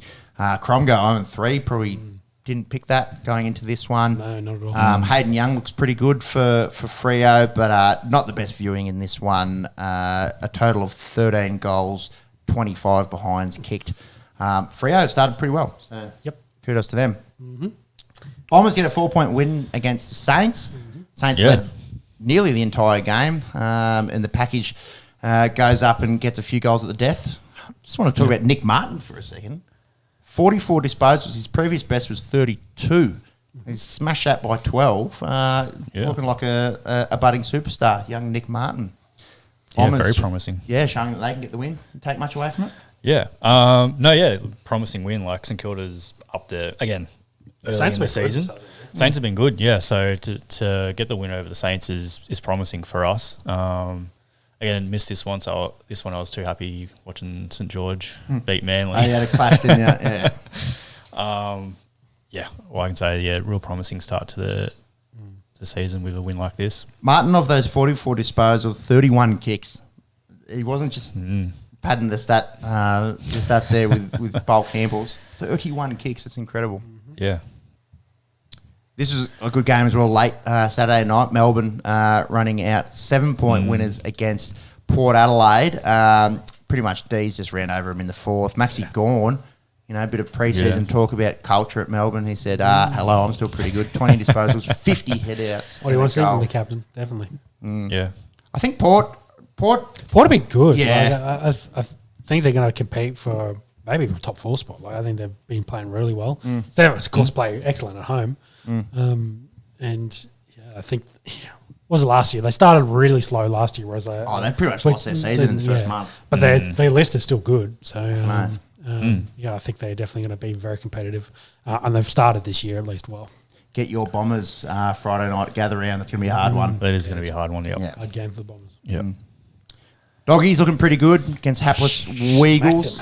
76-point winners in that one. West Coast started okay, kicked 2 goals in the first 15 minutes, and then nothing in quarter 2 or 3. Had to wait to the fourth to get their next major. Adam Treloar looking pretty good. He had 35 disposals. Tim English, I know we were sort of... Continues the ascendancy. Yeah, we were riding him pretty hard last season, but I think there's no argument now that he's the best ruck in the AFL. Mm-hmm. What about Max Gawn just before? That is true. He's 2 or 3. Like he's right there behind Max for me. But I've got him above, I reckon. Yeah. Like, and nothing against Max. And if this is games a prelim final, maybe it's different. That you want the guy that's been there, done that. But week to week, the stuff that this guy does, like he's a young talent. 205 centimetre dudes shouldn't be able to kick nanas and take bounces in open field. And it's like just so silky and really plays like a fourth midfielder at times. And just big fan of what the big Tim English does. And I think the Dogs, after some reasonably lackluster seasons, I think they're playing some pretty good footy. Yeah, another team that's got like a good list. They've had a good list for a while, and I think they just struggled for a midfield combination last year because they had, embarrassment of riches, and they couldn't kind of put it all together. But they seem to have got a clearer kind of way forward and clearer structure this year. Find me a better midfield bunch than English, Bontempelli, Liberatore, Treloar, and then they've got these young guys out in the wing in Baker and Gallagher. I think Gallagher booted 2 in this one. Like, you've got this young talent that you can have out wide that can just run and need to grow into their bodies a little bit. And then you've got these bull midfielders that have been there, done that. And Bont can have a quiet game and go forward and kick 3 goals and not quite like where Dusty was last year, but sort of pushing that in that he doesn't need to be running. You don't need him to win the game, essentially. Well, you can send him forward and know he's going to have a massive impact and pretty much outcraft anyone in the air. Yeah. It's early days, but I think the Doggies looking all right. For West Coast, where do they need to They need players, bro. It's, They're super young and their veterans kind of really haven't stood up. and we said at the start of the year, it's like not getting the spoon is the goal. Yeah. Like, if it's North, if it's Hawthorn, if it's whoever, like just trying to win a few games. Kilometres, right? Yeah, and not coming last. I think that's like it. Seriously, like that's the expectation at the moment. Because just looking Get Harley Reid as much experience as possible. Hasn't lit the world on fire in the first 3 weeks, but hasn't looked out of place. Has had a few passages where you're like, oh yeah, that's the number 1 draft pick right there. And just stay patient because and maybe I don't know, kick a bit straighter. Like that's the last 2 weeks. You know, the goal kicking's been pretty ordinary, and they're not winning those games off. 3-12 doesn't help. But it's maybe keeping it a bit closer. Yeah, well, that's it. They've kind of got the opposite problem with the Roos, where the Roos are playing Scoring good. Yeah. They're scoring well. Yeah. West Coast just don't seem to be able to score well, but they're defending okay. Like some of those results, average, but could have been a lot worse, I suppose. The teams that they've played against. Yep. They kicked 3 this week. They kicked 5 against the Giants. That's very tough. Yeah, what were the total behinds in those two? And they kicked 10. They kicked 10 week 1. So just maybe converting on those forward entries a little bit more. But yeah, they can't set the bar too high. And it's really about getting that young playing group playing together and experiencing their first few wins, and that's the expectation. Yeah, definitely. Adam Uze, he gets his first win at the helm of the Tigs. Cracking game this, maybe the game of the round. Swans just were coming in that fourth quarter, and I thought, oh, no, they're 3-0. They've got that, you know, that winning sort of mentality. I thought they were going to run over them, and they held on. So credit to the Tigs in this one. Liam Baker's going to go to the match review panel with a questionable spoil on Lewis Melican. Probably not looking at more than 1 or 2 weeks tops. Be interesting to see how that plays out because he's been very good for them in their first few weeks. Speaking of good, Tim Tszyu, 35 disposals, a goal, very, very handy. And can you get an update on Tom Lynch? Kicked 3 in this, did leave late, left on his own accord, so did need help off the field, but certainly looked a little ginger. it was a hammy ligament. He has to go in for surgery. Oh, that's no good. Significant period is what they're saying. Scans have revealed hamstring tendon damage. Oh, that's not that's not good at all. Yeah. No. So that's 6 weeks minimum for Tom Lynch. Poor fella. Yeah, watching it live, I thought, I don't know, is this an ankle? Like, what's he done? He was able to get off the field. Yep. That's not good news at all. Yeah. So they lose, you know, their key scoring option, and with Rewalt no longer there. Dusty hurt as well. Yeah. So It's the win, Bolton show probably. get the win, but it comes at a cost for the fellas in black and yellow. Yeah.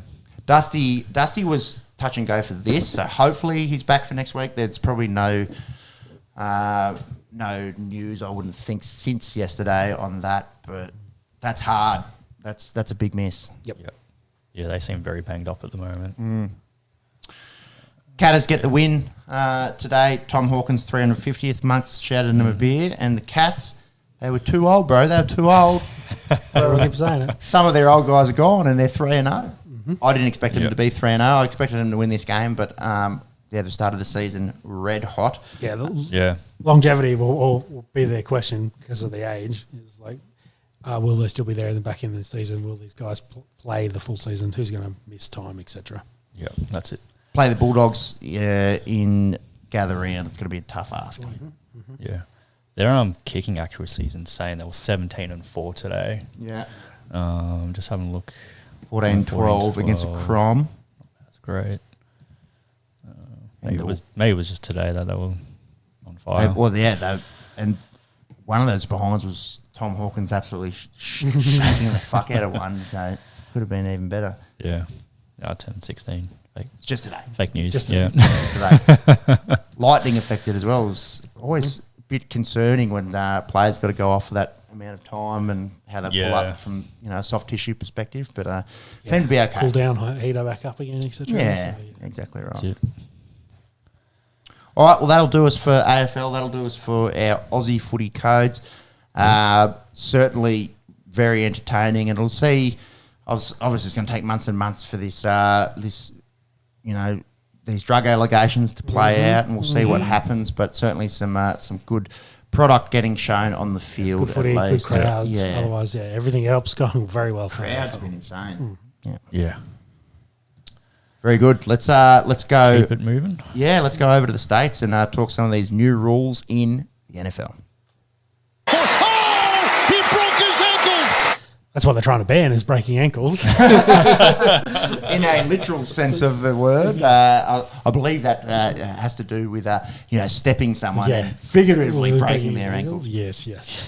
Yes, but the NFL had their league meeting during the week, and from that have added 2 new rules, plus a bunch of few other things around, but the 2 that impact the game, the on-field product. First, of course, starting with banning of the hip drop. There was a lot of blowback from a lot of players, including offensive guys. Like I think the adding of the grey area essentially is what they don't want. You've seen a struggle with refereeing across all sports, and especially in the NFL last year. Adding something like this is not something that the players really wanted. The NFLPA said no, but the league has made the call and wants to get rid of the hip drop tackle. Just adding more subjective, I don't know what you call it. Well, it is a subjective. Like it's what are the refs saying and how they're going to call and officiate on it, because it's a 15-yard penalty, automatic first down, which is a big penalty. But also, I guess the key thing out of this is they haven't banned the hip drop. They've banned the swivel hip drop. Which then adds more shades of grey to it. Because that's the key mechanic in this is based on the rule there. Article 18, Section B, the tackling player unweights himself. Unweights. Yeah, using the following technique, grabs the runner with both hands and wraps the runner with both arms, or wraps the arm with both arms, and unweights himself by swiveling. So they're showing, so if you tackle a guy and you kind of swing around, hence the swivel, and then of course drop your weight, dropping his hips or lower body, and landing on the trapping the player's running legs below the knee, that is the hip drop penalty. So you can tackle the guy and do a hip drop, just don't land on his legs, don't swivel around, you're all good. So how the fuck are they going to officiate this? That lays it out reasonably clear. So you have to land on their legs, below the knee, and there's got to be some sort of dropping of the hip and swivel motion. We've become very accustomed to this terminology as fans of rugby league mostly, and seeing it implemented over the last few years. There's been a heck of a lot of teething. Yes. But I think overall, the players sort of know what they can and can't do. And they know now as well. We saw Max Plath on the weekend. As soon as the tackle got completed, hands are up like... It's like, I fucked up, And they know, and it's hard because 10 years ago, that's you kind of taught that's a good way to bring someone down is to grab on, get your weight in the air and then straight down. And unfortunately, it often leads to... leg fractures is the main thing, is landing on someone's shin and breaking their fibula. Yeah, exactly. That's what they're trying to rule out. The big issue and the big difference is the NRL's like a front-on, face-on-face tackling, whereas the NFL is from every direction. It's a bit more 360 degree. So, which makes it harder, especially if you're grabbing a guy and, momentum, physics, big dudes, they're getting thrown around. I think they'll see a lot of these to start with. And I think the big issue of the defensive players are like what are we going to do? Like, how are we going to, Derek Henry's over there going, I'm going 2,000 this year, 100%. How are blokes going to be able to tackle me? Because they're going to be too far. Are they going to be too afraid of the 15-yard penalty? And defending the goal line as well is interesting. Do you concede? Because the yardage when you're on the goal line is not, that concerning. Stopping touchdowns is, I guess, more important than that. But you saw Mark Andrews, when he got hurt from a hip drop tackle, he's going to the goal line and would have scored. He scores a touchdown if that tackle doesn't get made that. Exactly. So that's where defenders are like, I'm stuck between a rock and a hard place here. That's the only way that in that position I can get someone down. If I have a few extra yards, then yes, maybe I can get my weight out of the way. But then am I giving up a first down? Yeah. What's the situation? Is this a... conference championship game, or is this you see round 2? You see it with PI, the like Cardinals, if you're going to be beat for a touchdown, you hold, you take the penalty, and hopefully get it on the next one. Like you give it up the yardage. So I think you probably see some of that thrown into this. But I think it might probably also increase some of the diving tackles as well, helmet on knees, which is not great for ACL, MCLs. Sure. So, ball coming through holes, having, safeties and cornerbacks essentially diving at knees is probably the way forward. And you might see some more of that, which is also not great for the little guys trying to make those sorts of tackles. Lead him, say, with helmet on knees going forward. But, they want to go low. We'll see what happens.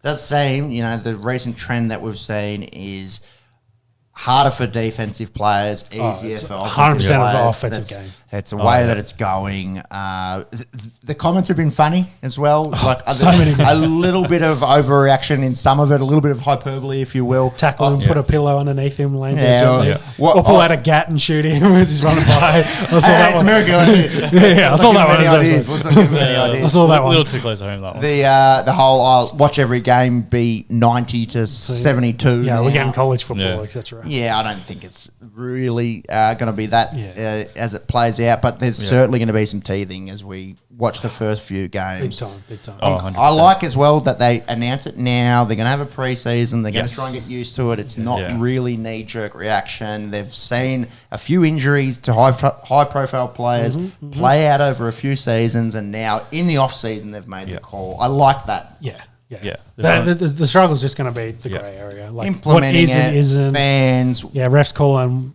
incorrectly, correctly. Yeah, adding the rugby league element as we like to talk about. What is a contact sport? Where how much risk do these guys need to be taking on going into it? But coming from Australia, where we've seen it implemented over the first.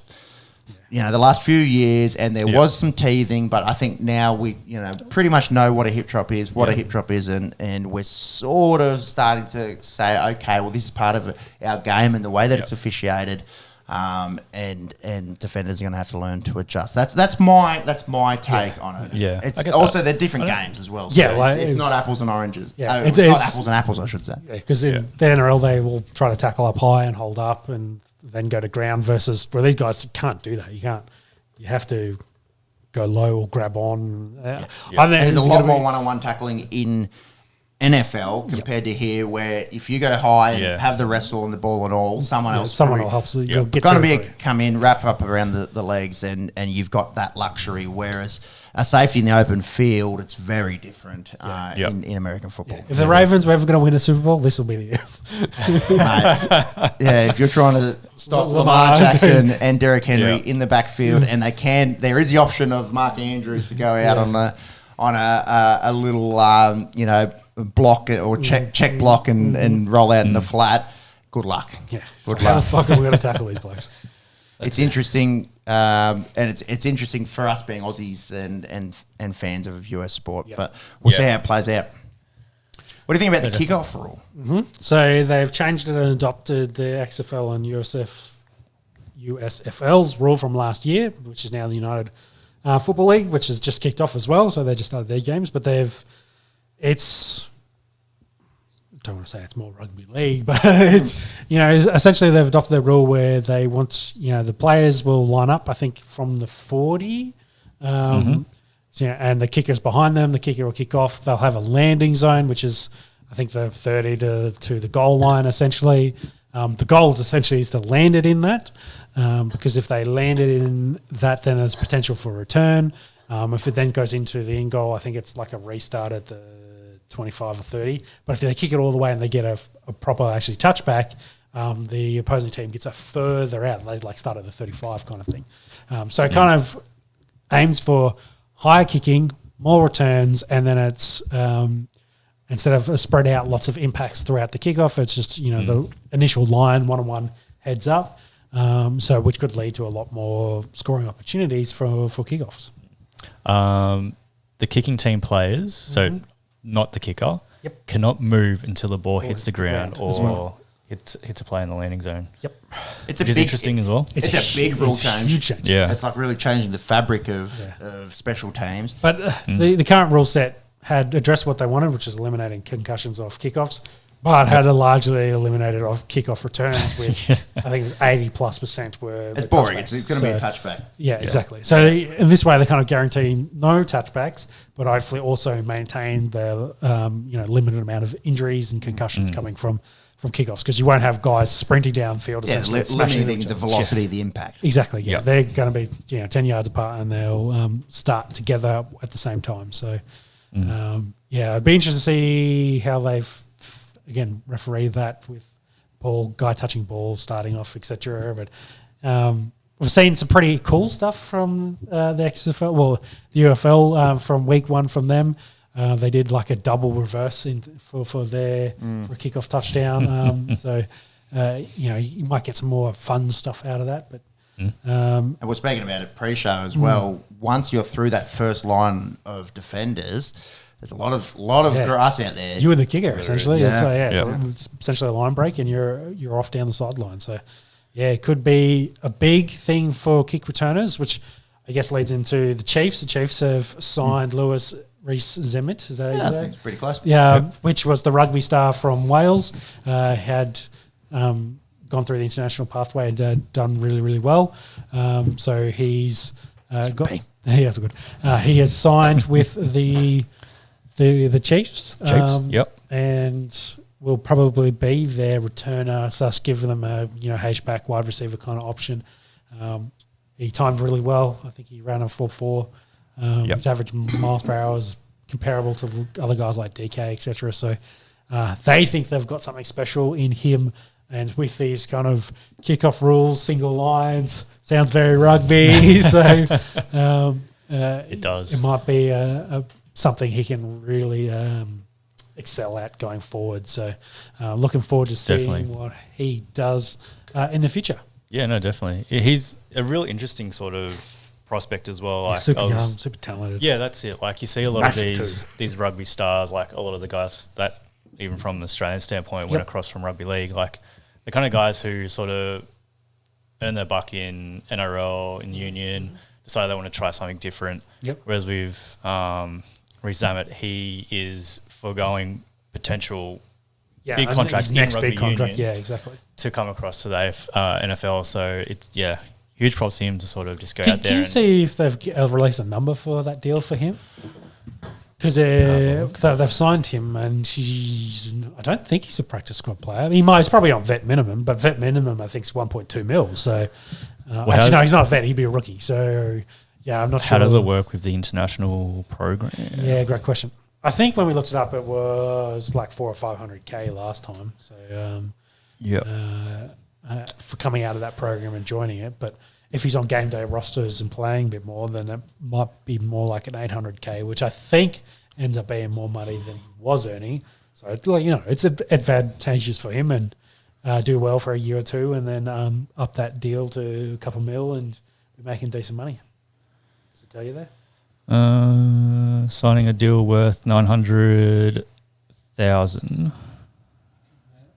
Is that with Chiefs? Is that it? I think that's with the Chiefs. USDs? Yeah, that's pretty good.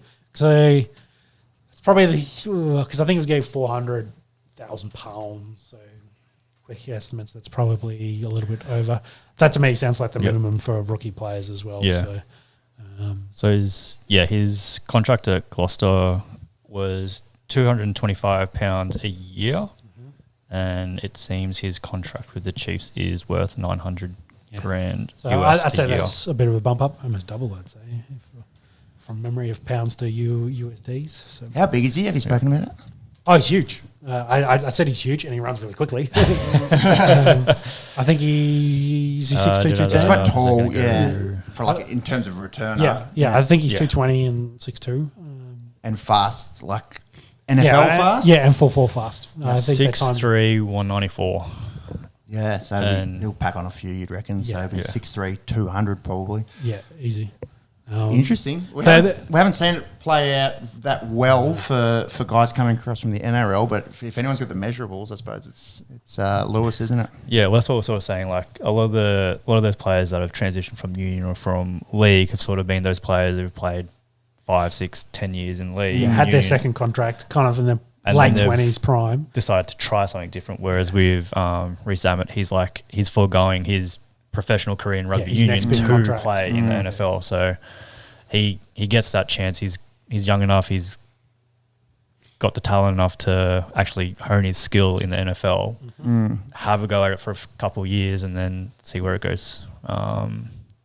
Yeah, you can't question that speed. That's probably the biggest question mark, I think, for guys coming across from rugby or rugby league. Well, they were talking about how he got clocked doing 24 miles per hour, run down the sideline and score a try, and DK's run, I think, to get Buda Baker was 22 miles per hour. So pads, helmets, a bit extra weight. Of course, that comes into it, but yeah, he's definitely quick enough. It's undeniable speed. Yeah, I think he ran 4.4 at the program.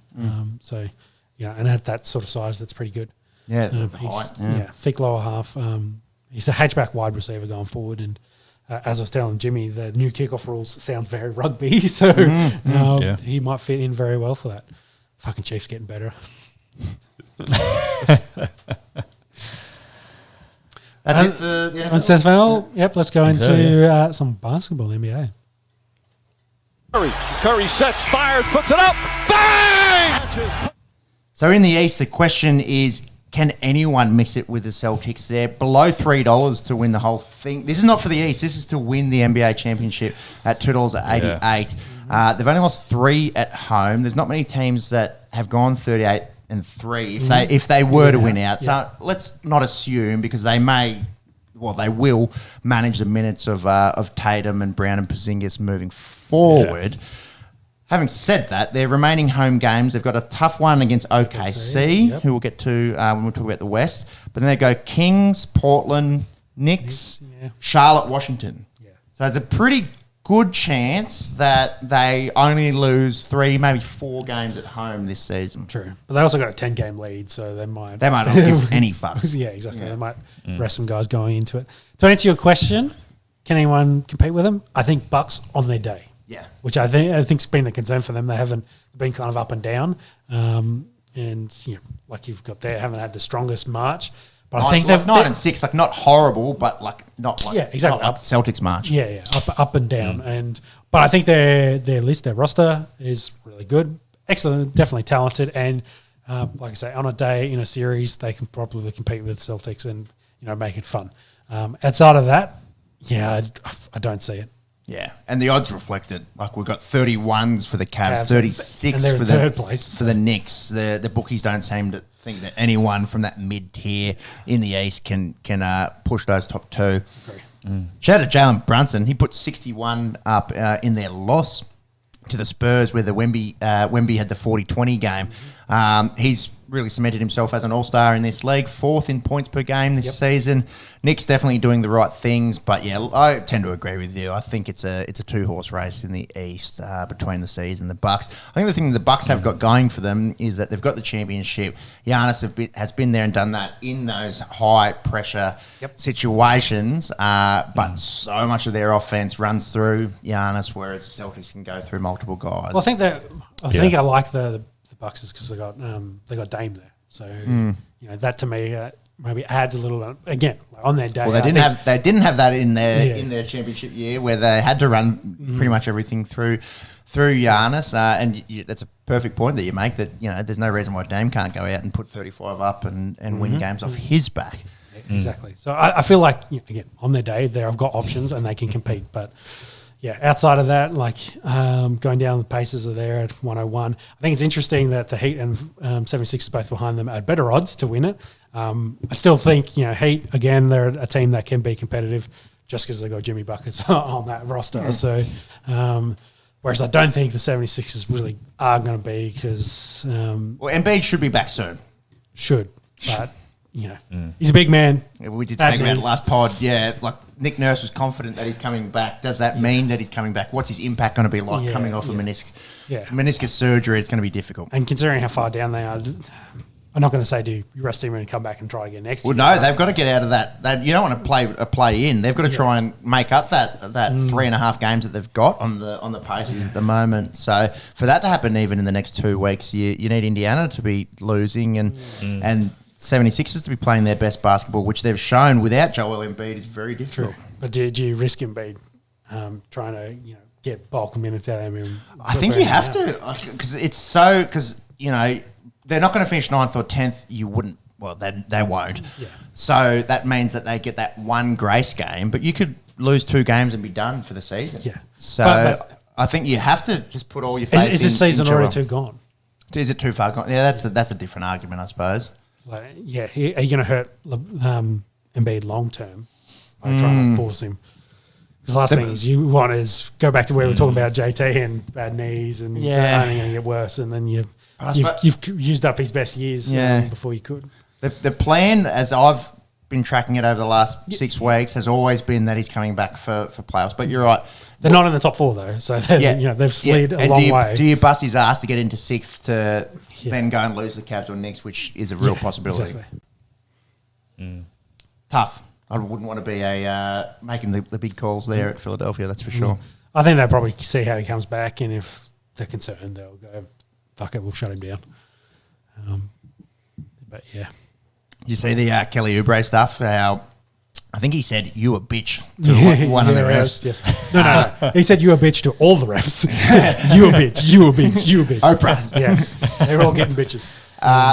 Funny because the NBA admits that they got the call wrong. He should have had the chance to shoot from free throw line to win the game. I agree on that. Still hit him with the 50K. So it's more the reaction. More the reaction. We missed the call. Sorry, but you shouldn't have reacted the way you did. Yep. Also, you're a basketball player, so 50K is like $50. Yeah, exactly. Yeah. Interesting. You probably can't blow up the way that he did. Watching it looked like a foul. Yeah. So, it was 100% foul. Yeah. Again, is it going to change their season? Probably not. No. Bulls, Hawks, mathematical chance. Hawks, interesting. They, really want to be in the play-in, kept their season alive with wins back-to-back over the Celtics. But long-term, does it mean much? I don't think so. Both those games in Atlanta, I think. Yeah, and I think everyone else is cooked for this year. Yeah, Nets, mathematical chance, no real chance. 5 games behind, but yeah. We're going to talk about the Raptors. They've had an interesting few weeks. So, Jonte Porter, their centre, is subject of an NBA investigation, irregularities on a prop bet involving him. Shauna, you got a bit of the story here? Yeah, well, from what I have seen and heard is essentially he was betting the unders on himself and then faking injuries. Not a good allegation. I think because he's twice left a game injured this year already. I think one with an eye injury, and I can't remember what the other one was. But yeah, that seems the case, and why he's been stood down and what they're investigating. Because it seems like he's been betting on himself, betting on his unders, and then to guarantee those results, faking injuries and going off the court. So yeah, big calls, and if true, probably writes the line through him. You would think. Yeah. The league will probably throw the book at him for being. I guess they're Calvin Ridley in this. I guess Calvin Ridley was a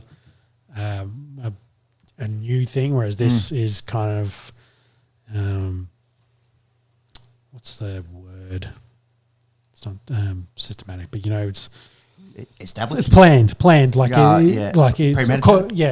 Coordinated, organised. Like he's definitely set out to do this, and I think the league will look really badly at this. We'll see how it plays out. Still need to have an investigation. Monks, have you got anything there? Suspicious prop bets? Yeah, nothing new. Currently under investigation. We'll see how it plays out. There's always a chance that Porter is an innocent victim of a horrible misunderstanding. Time will tell. That's reasonable comments there, I think. Yeah, it's all alleged. Pretty funny seeing Grady Dick and Anthony Black swap jerseys in that little photo up there. Well, did you see them line up the photo? Yeah. Anthony was just like, "Nah, bro, you got to switch over and be on this side." So it says Black Dick in the words. Just their surnames. Yes, just their surnames. Yes. They knew what they were doing.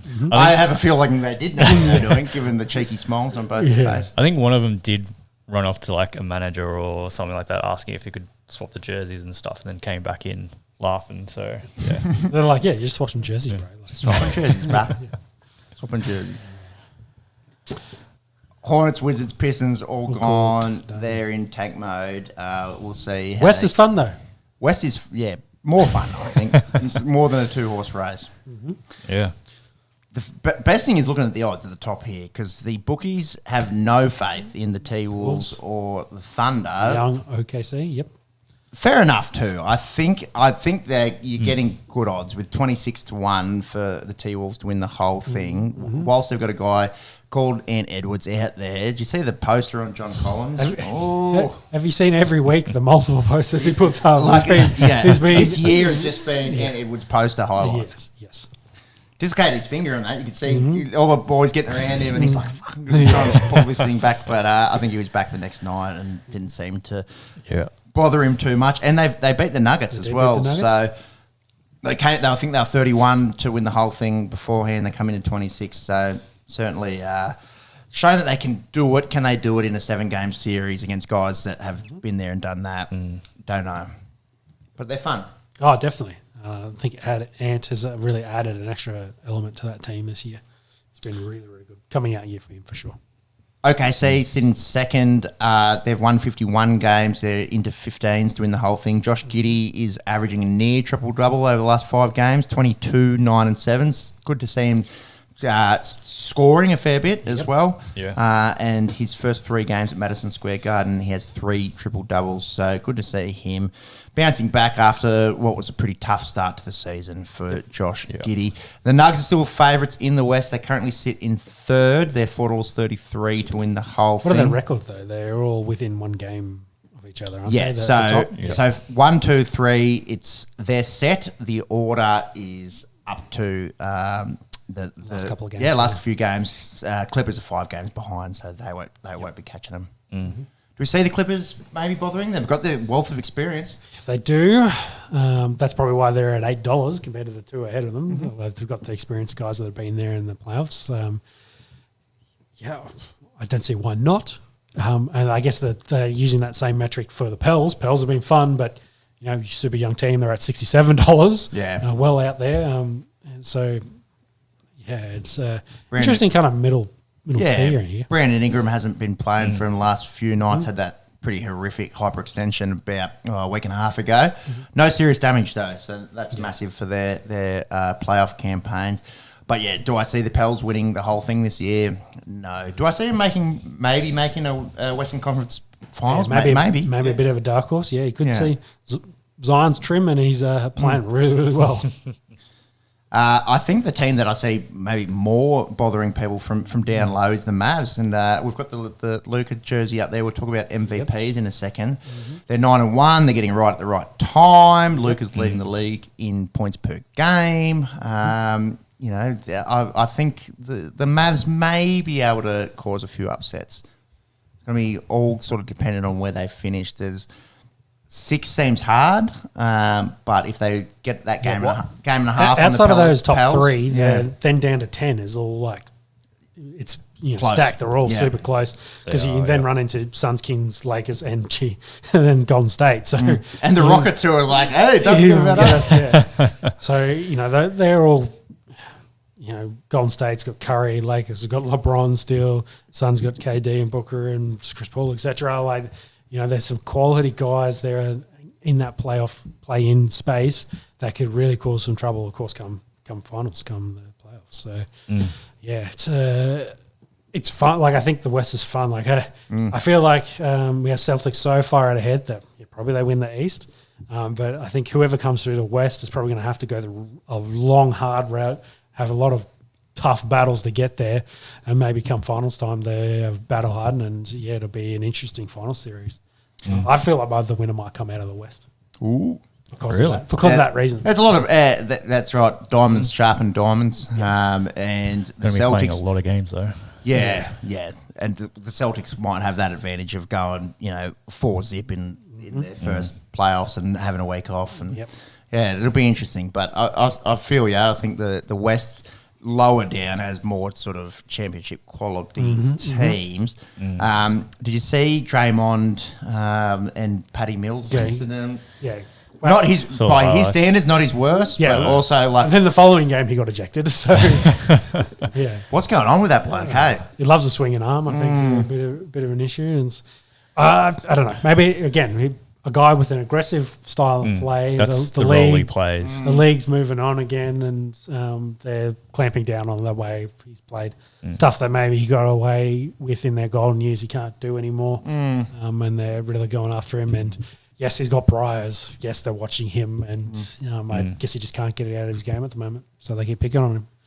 But Curry's reaction to it, he was basically in tears. It was just like, we can't win. We can't stay in 10th spot without him. We need him on the it's court. so important defensively, especially. And especially with the Rockets now on a 11-game win streak, really chasing them down, only a game behind. Like, it's going to be tough for them to hold on to that 10 spot. This is like the Tigers in the league where everyone's like, "Go, you good thing!" Like, it'd be so fun if the Rockets knocked the Lakers or the Warriors out of a playing spot here. Well, the big thing with this is they play each other this week as well. Yes, So Huge game. yeah, Massive.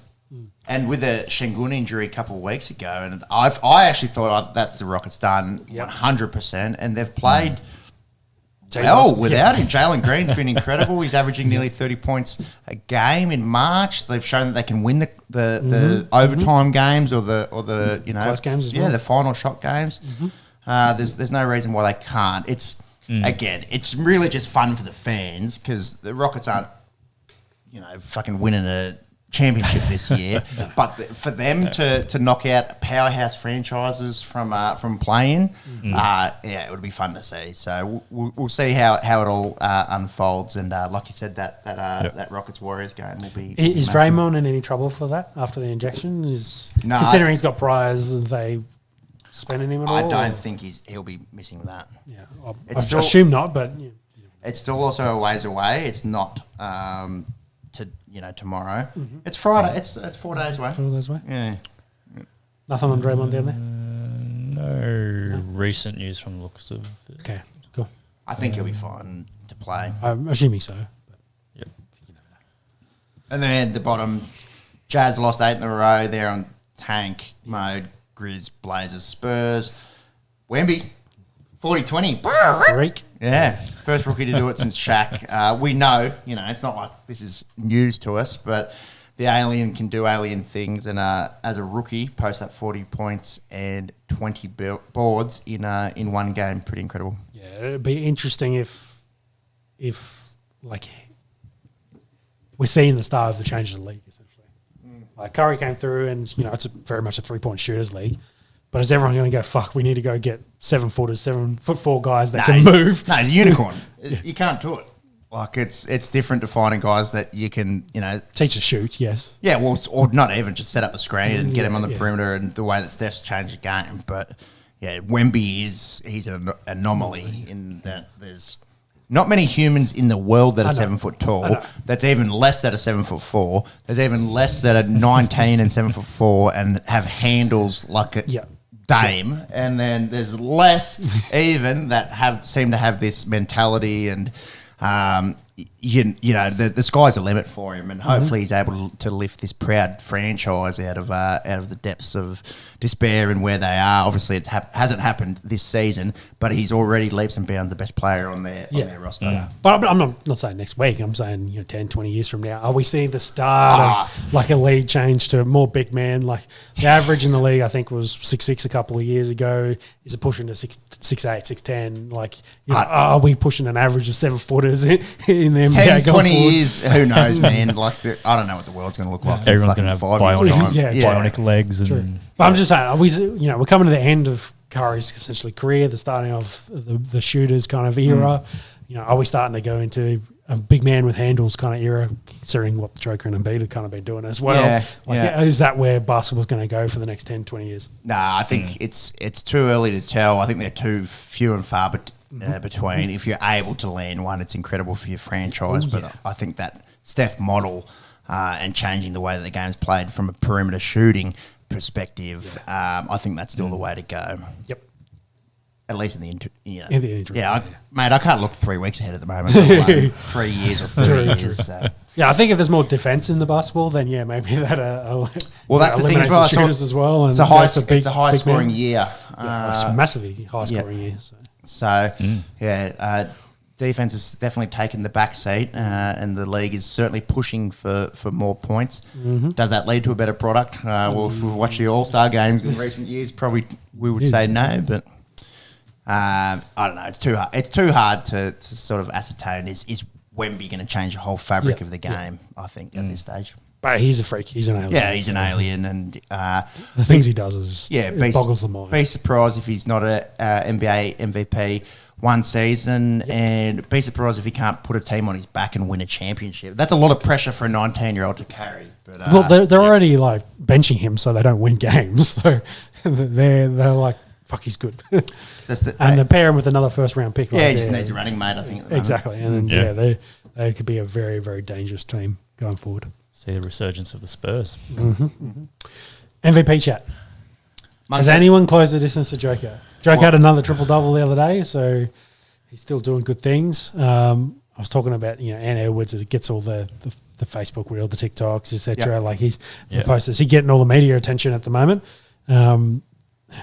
Is that play into it all? Or like you've got there, is Luca closing the gap as leading with points scored so far? Monks, hit us with the odds, because I think the odds, nothing's really changed in that it's Joker's pretty short, but Luca's the closest. Yep. So it seems like, at least with unofficial sponsor Sportbet, they cut the race down to 5 players now. So they haven't got anyone else outside of that. So Ant Edwards isn't even in the conversation at the moment. So Jokic is at $1.10. Super short. Super short. Luca is at $6. SGA is at 21, and then you got Giannis and Jason Tatum at 91 apiece. So very much a one-horse race from the looks of it. Like Luca, you could justify the argument in like his scoring. Points, etc. Yeah, he's averaging 33.8. That's 3 points more than Giannis in 2.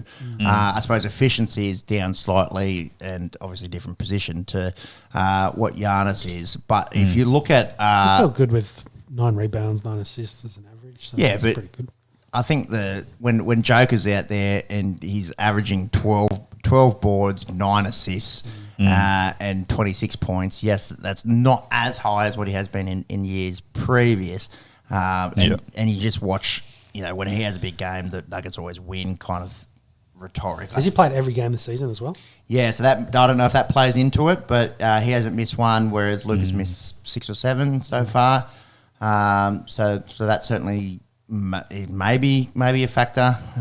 But for mine, when Embiid did his knee, it became a one-horse race, and I think the bookies kind of, their odds back that up. I agree with that, SGA's been pretty good, though. Yeah, SGA's a good smoky at 21s. I guess his rebound assist numbers don't really line up with the others, but he still averaging 30 points a game. It's just nothing. Yeah, and how valuable he is to his team. A big reason why the Thunder are currently sitting in second. But no, I think it's the Joker. He's got it all wrapped up, and maybe the other awards might be more interesting, which we'll chat about as the time comes. Yep, it's pretty close to the end. Yeah, that'll do it. Next pod we'll know who's in the play-ins, and we'll see how it all plays out, if you will. Yep, definitely. Some cricket. Into some cricket. IPL's back. Let's go. Yeah. A little bit's happened in the IPL. We'll just run over some of the main talking points. Big Dre Russ hit 64 of 25, batting at 8 in Kolkata's win over Sunrisers. Sanju Samson, Virat going pretty good.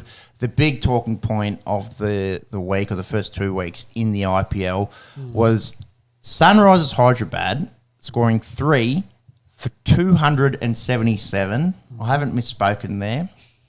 3. We're talking T20. So. For 277. It wasn't a one-day international. It wasn't a test match. It was 20 overs of cricket, and they went out and put up 277 runs. Big fan of on this podcast of Travis Head and the work that he does. Got them off to a flyer, 62 off 24 balls. That's a strike rate of a tick under 260. And then Abhishek Sharma and Heinrich Klaassen really doing the main damage.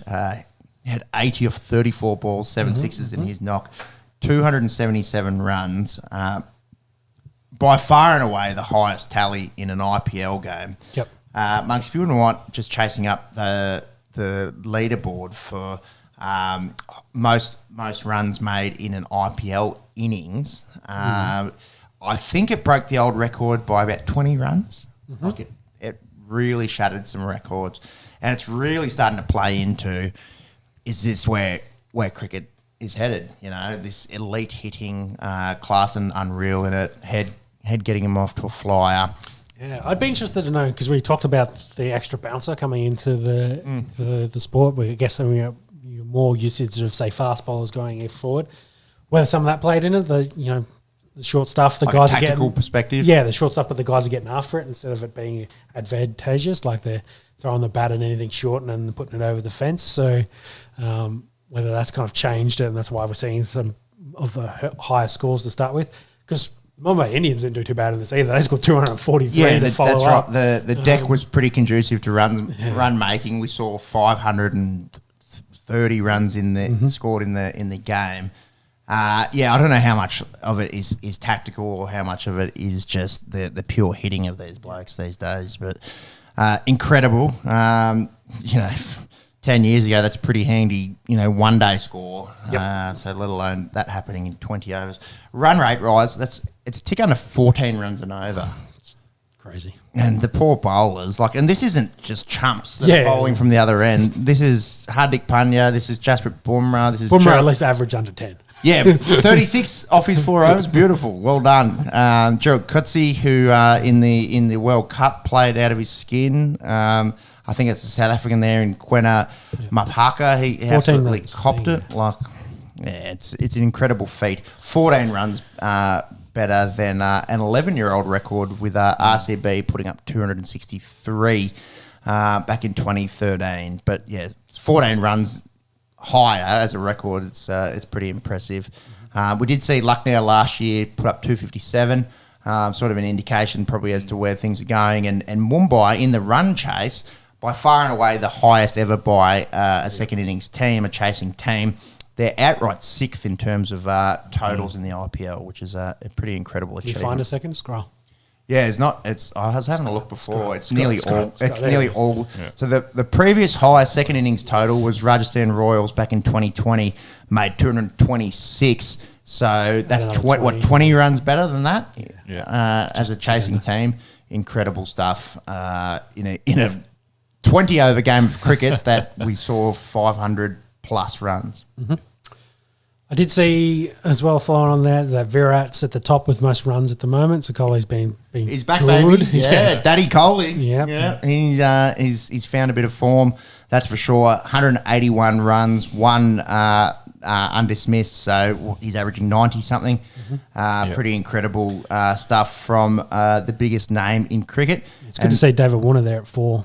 Yeah, had a good knock overnight. The Bull made 50 off 30 odd for Delhi Caps, who are 1 and 2 from their first 3 games. So good to see Davey and the very Australian heavy Delhi Capitals going okay, albeit only having the 1 win on the table early season. I think Mumbai Indians are the only team that haven't won. Yeah, much like last year, started really slow. The Indians, which didn't help them a long time, but. It's only 2 games at the moment, but KKR haven't lost, Rajasthan Royals haven't lost, and then everyone else has had at least 1 loss. CSK and Gujarat got multiple wins very, very early in the piece in the IPL, but we'll see how it all plays out. Who's playing tonight? Yeah, there'll be a game starting in about 3 hours. Mumbai Indians versus the Rajasthan Royals. There you go. So undefeated team goes up against a team that's looking to open their account. We'll see how that goes. And I think on this podcast and Aussies in general might be throwing their weight behind the Delhi Caps, but obviously a lot of Aussies over there. With Sunrisers have a heap as well. Yeah, Sunrisers. Paddy Cummins there at Kolkata. We'll see how it goes. You got the bowlers there, Mugs? Because I didn't even have a look. The Fizz, Mustafizur Rahman, the Bangladeshi, going over to CSK. He currently has the most wickets. He was playing at Delhi last year. He's got 7. And then 6 for Mohit Sharma, and then there's a bunch with 5 and 4. Cummins with 4. So Cummins, yeah. Yep. Very good. Quick shout out to the WA Shield team. They won their 3rd consecutive Sheffield Shield trophy. We're starting to talk about, real dynasty stuff here from the Warriors.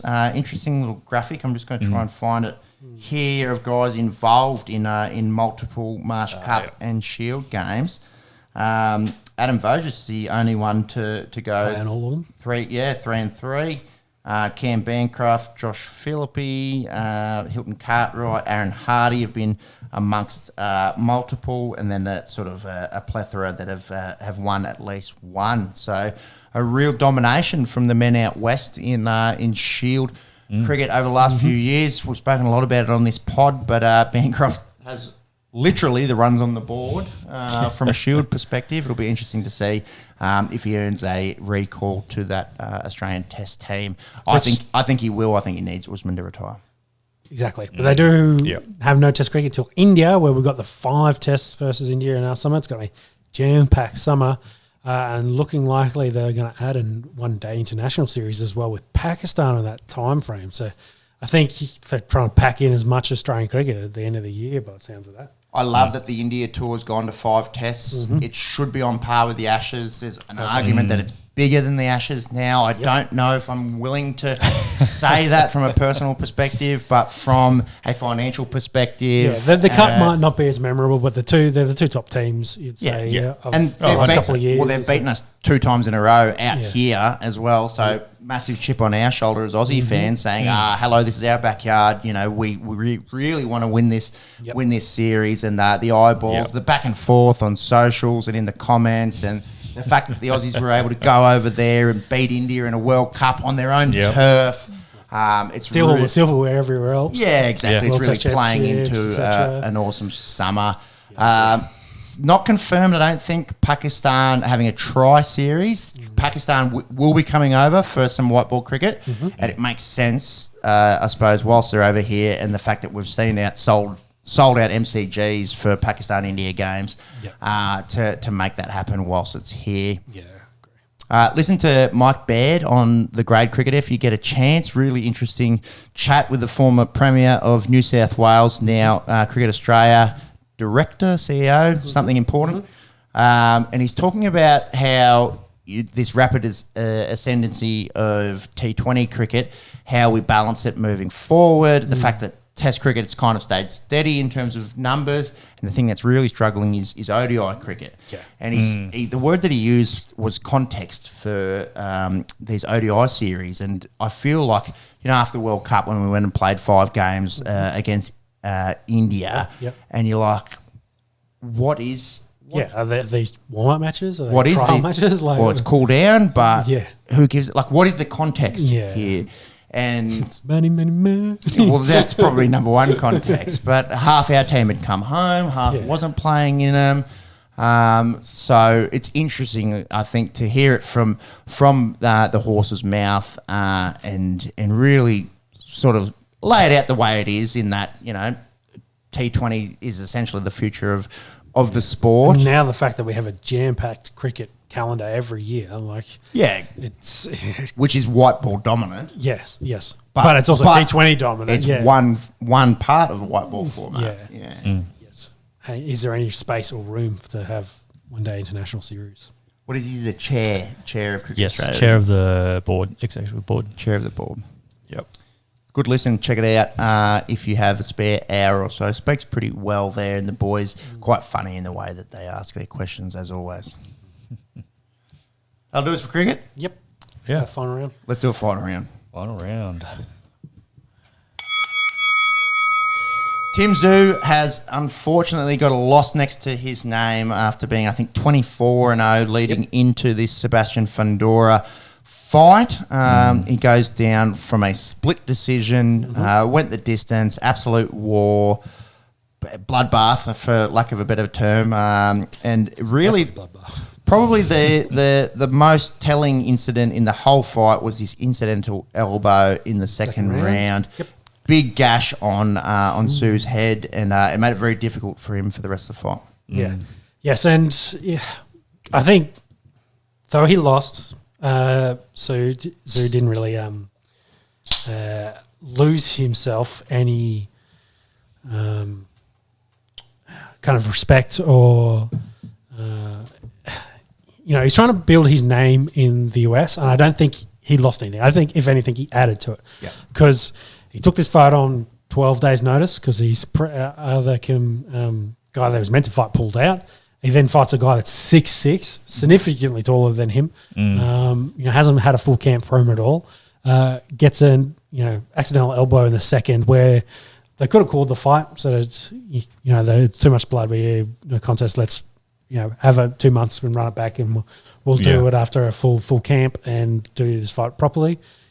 Even still, he probably landed the heaviest shots and only was outstruck by about 19. So, he didn't not do work in this. He really pushed and he tried, but you could definitely tell that, his vision was hampered throughout a lot of it. There's blood in there. He started really well. He won the first 2 rounds and then struggled through the middle portions as that blood kept going. And but to his credit, kept fighting, kept pushing, almost trying to push for a finish towards the end. And I think probably a little bit hard done by on the judges for the judges' scorecard there. I could have definitely seen him winning this. And if you look at the scorecards, they're all over the place. No 3 judges had scored the same after round 2. None of them scored the rounds the same. They all had different back and forth. It was a super close fight, hence why it was a split decision in the end. So I feel like with all that against him, he still showed that he's a warrior class fighter. I don't think he lost any respect in that. I think he showed himself excellent in the American market, and I don't see why you would not do a rematch for this. Supposedly there's a rematch clause. It's a clause, so it should happen. However, there's a time limit on it, and the fact that Errol Spence is probably popping up now. Well, Spence wants to get back in the conversation so he can get the Crawford fight. He needs a belt around his waist, and Crawford's Sebastian's now got 2 of them. Yeah, someone's got to have a belt or multiple belts. So Fundora does technically have a couple now, but I don't think Fundora will go straight to Crawford. The next fight will either be Fundora Spence or Fundora Tszyu. Yeah, I think there's too many question marks to move on from it, and like you said, I think there's a short time frame for it, which is probably 8 to 10 weeks, which will be go back into camp, come back out and compete. So if they can. I think they should do it in the middle of the year because I think Tszyu showed with his power and what he did in the end of throughout the whole fight with a full camp and no blood. I think he wins that fight handedly. So I definitely think they should run that back for those reasons. Monks, anything? No, not too much. I think after the fight, just massive amount of respect between Tszyu and Fundora. Credit. He didn't bitch about any of it. Like any of that stuff I just mentioned. He was just like, you wouldn't know. This thing stuff happens. We fought for it, and the judges gave it to him today. Yep, that's it. It was hard to see. That's essentially the extent of. I couldn't see him, and I did my best. Yeah. Incredible athlete, a warrior, and did himself no disservice opening himself to the American market. His first fight over there in the US, and the weight of the nation behind him, and definitely as fans of Australian athletes, probably more casual boxing fans. I know you keep a reasonably close eye on it. Tim Tszyu, an absolute legend, and hopefully they run it back and it gets a chance to redeem himself. Very unlikely that it'll be down here. A lot of Aussie pundits were saying, bring it down here. But him losing, US market, Fundora has no obligation to come down here. If they run it back, it's likely in America. Yeah, I think once they do that rematch, and he needs to win, essentially, because I think New South Wales, they want to do it at Allianz. You got to fight there. So, which was the draw, I guess, for, say, Spence to come down and fight Tszyu. In front of 80,000 people. Yeah, exactly. So, which would be amazing. But, time will tell. He's just got to pick himself up. Losing doesn't mean too much. A lot of people there was of course, history never lose your zero. But I think with the last couple of years we've seen in boxing with the top guys fighting the top guys, they're kind of pushing us hey, we have to compete. We have to put our zeros on the line to make the big dollars. And, well, it's building the sport as well. Exactly. It's getting it back more into the mainstream, getting people back interested in it because the best guys are fighting the best guys, which is what you want to see. So for him to lose, I again, don't think it sets him back. I think, if anything, the vision of that bloodbath with them both covered in blood, the whole ring covered in blood, those visuals will get a lot of people interested in the violence that is boxing over in the US. They love a little bit of a blood sport. I think in terms of intrigue as well, chime in if you think there's been something more significant. I don't think there's been this kind of buzz around boxing in Australia, maybe since McGregor Mayweather. I think. And for an Australian fighter, I wouldn't say since Horn had his short run, but Tszyu's old man, I think, was probably the last time anyone in Australia was super keen about Australian boxing. I was there when he was out there knocking everyone out and being essentially the champion. Yeah, I think it's chip off the old block, which is a long time ago. We're talking 90s. So. Yeah, no, definitely. Talk some UFC. It's one of the biggest fight cards ever assembled, happening in a couple of weeks' time. UFC 300. Stacked. Some people have been bitching about the top elite sort of name in terms of pulling in eyeballs. Yep. It's not Conor McGregor. Sad. Well, that's the main thing. I think it's the dumbest thing ever to say, because the opening fight of the night is Davison Figueiredo, Cody Garbrandt. Both former champions. This is the early prelims. This is normally when there's zero intrigue whatsoever, and then from the top down to the bottom, it's an incredible card. Yeah, I think top to bottom, 100%. like the now names. I think there's 8 former champions and champions on the card. So a lot of great name value in this card, and I think the stigma is we don't have the biggest name. We don't have John Jones. We don't have Conor as the top guy.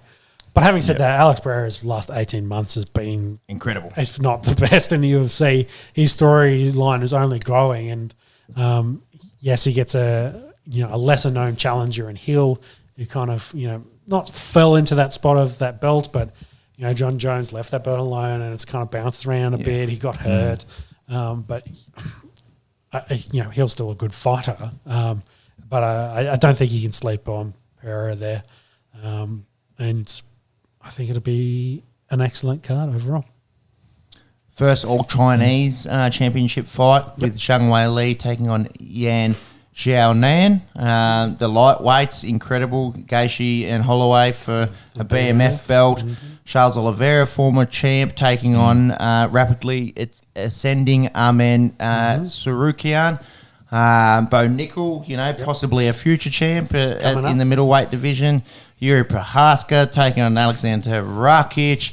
Calvin Kattar's there. Aljamain Sterling, they had a belt not that long ago. Holly Holm. Versus Harrison, who's coming across. Jessica Andrade, Bobby Green, Jim Miller. It's the whole way down. It's incredible. Yeah, it's a great card. I think it's kind of thing you just got to watch. I'd love to see Pereira win and continue that storyline.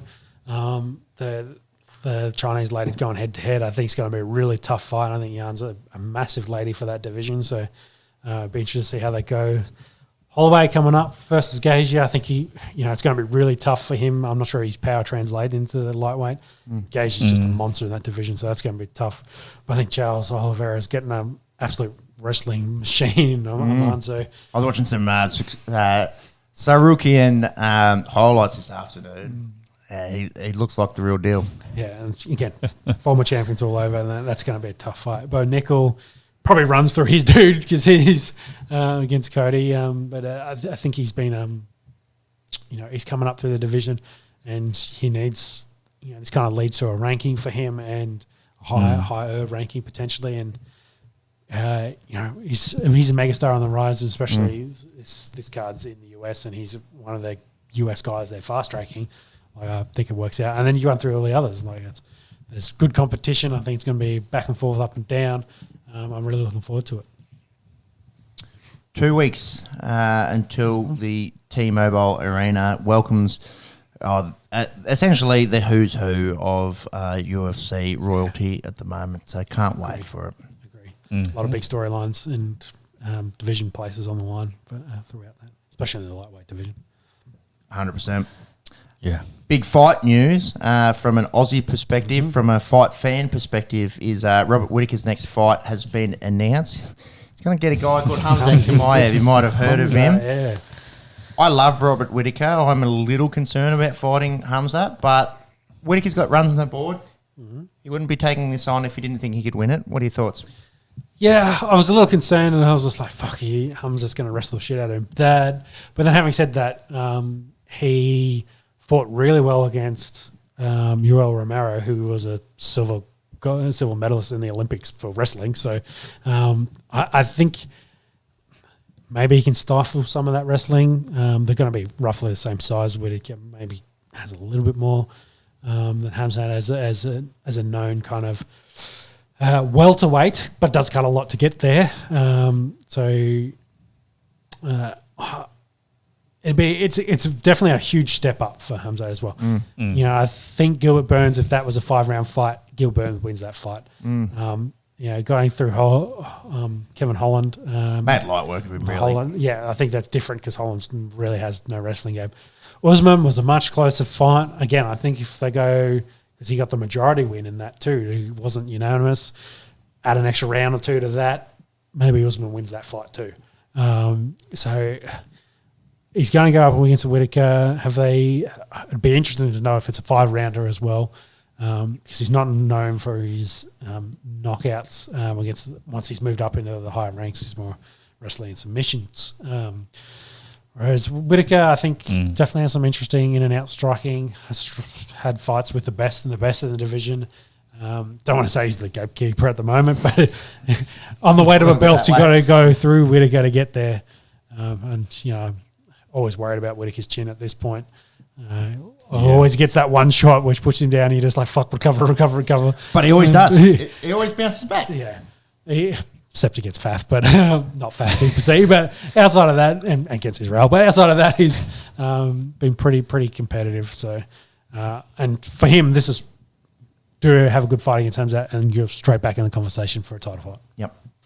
Is it confirmed 3 rounds? There's no reason for it to be a 5-round. Unless it's a main event. They do main events as 5. Yep. It's just a fight night, so I'm assuming it's just a 3-round. Unless it's the main event. Because the chicks here are doing 5 rounds in the main event. All right. Main events are always 5. I'm assuming it's the main event then, because it's UFC. It's Saudi Arabia, yeah. It's in Saudi. It says it there, main event. So so it will be 5. So, most likely going to be 5. I'd say definitely. It's first UFC event in Saudi as well. So obviously we've seen the who's who of boxing go through in the last few months. That's where the coin is. Opening up their wallets obviously to the UFC too. Yeah, that'd be quite interesting. Finish with some soccer? That'll do us for fighting. Yeah, let's do a quick bit of soccer, real quick F1, get out of here. Oh, there's no more. I think we've covered F1, so we'll just finish with soccer. Sweet. Day 30 in the EPL. The big game we'll get to in a second was kind of underwhelming. Newcastle beat West Ham 4-3, 1-1 half time. Hammers up 3-1. Insert Harvey Barnes, super sub. Nutty the keeper to equal it up and then scored an absolute rocket to get the win. Neither of these teams will be playing Champions League, but a good game nonetheless. Chelsea, not their year. They had a draw with Burnley 2 apiece. Aston Villa continuing to look like they might be playing Champions League. 2-0 win over Wolves. A rocket from Musa Diaby and Esri Konsa. The old, I was trying to do that, and he definitely looked like he was trying to cross it, and it just sort of chipped him. Tottenham get a win against Luton. It was late, but important. Man United kind of lucky to get away from Brentford with a 1-1 draw. Some good saves either ends from Onana and Flecken. And Brentford really went close to scoring some worldlies with Ivan Toney and Jan Wissa. And it was a weird sort of injury time in this one. 0-0 going into it. Mason Mount scores an absolute scrap of a goal to what really should have been the winner, only for Christopher Aya to have the 98th minute equaliser for the Bees. United still well off the pace for Champions League football. Liverpool getting an important win against Brighton. Brighton did score early, but Liverpool getting the next two through Luis Diaz and Mo Salah, scoring in the 65th minute. He had 12 shots in the game, which is his most ever. This is one of those games that could have been sort of 6-1. It was 2-1. The big game of the weekend was City and Arsenal. Didn't really play out on the scoreboard the way that we would like. City, I think, was 57 games in a row at home that they'd scored. So credit to Arsenal's defence for not allowing them to score. Arsenal's conceded 24 goals this season, the least in the Premier League. They've scored 70. They have the best goal difference. They're certainly looking like they've got the capability, but it's definitely a 3-horse race. Liverpool. Does this draw open the door a little bit for Liverpool? A little bit, obviously. I'm not happy with it. Yeah, well, obviously it's the best result. It's the best result. But look, there's 2 points between Liverpool and Arsenal, 3 points between Liverpool and City with 9 games to go. So it's really anyone's at the top there. It might be the run going home the teams needing kind of a favour from some of the lower teams to try and. I'm pretty sure we looked through their run last podcast, and I think City had the worst, didn't they? Yeah, the others had a pretty easy run home. So, from memory, it might be tough. Won't see much from here. Yeah, might be tough for City to go back to back. What I also think was interesting there is Villa is ahead of the Spurs, but they have played the extra games. There's game in hand for the Spurs there, so they're not out of it yet. But I think it's those 5. I don't think United's too far back now. Too far off it. Too many losses. Do you want to scroll down a little bit there, Monks? Relegation zone. Sheffield are pretty much gone. Burnley in big trouble. And then it's kind of interesting between Luton and Forest. Everton have that 3-point buffer. Brentford be pretty happy with their home effort against United there. You'd think Palace probably safe. Socceroos played a couple games during the week, notching up some wins against Lebanon, looking pretty good in that group. Scored 5 goals here, didn't they? Yeah, a few goals in Canberra. 27,000 showed out. Massive, sold it out. So did what league and union would love to be able to do on a Tuesday night. I feel like it's the national team. Anyways, don't want to take away from them. They sold it out and did the fans no disservice with their 5-0 win. Monks, if you wouldn't mind grabbing that group, we're looking pretty good. And obviously playing some of these teams twice at home helps the qualifying campaign. Ooh, yeah, international week or break all done. Going over to the Bundesliga, Leverkusen get a win. Munich lose to Dortmund. So the league is essentially Leverkusen's. Because it's going to be the first time in 10 years, barring some kind of capitulation, that Bayern don't win the Bundesliga. What was I looking for again? Australia qualification group. We've got it. We've shit it in pretty much. But this isn't. This is to get through the next round. This isn't to get qualification. No. So it's more just how far ahead we are and how much we can coast. In the elite realm of Lebanon and Palestine and is it Bangladesh is the other team? That sounds familiar. I think we belted Bangladesh not that long ago. Your guess is as good as mine. Australia, Bangladesh, Lebanon, Australia. What else have we got? June, yeah, right there. We got Bangladesh and Palestine to finish off.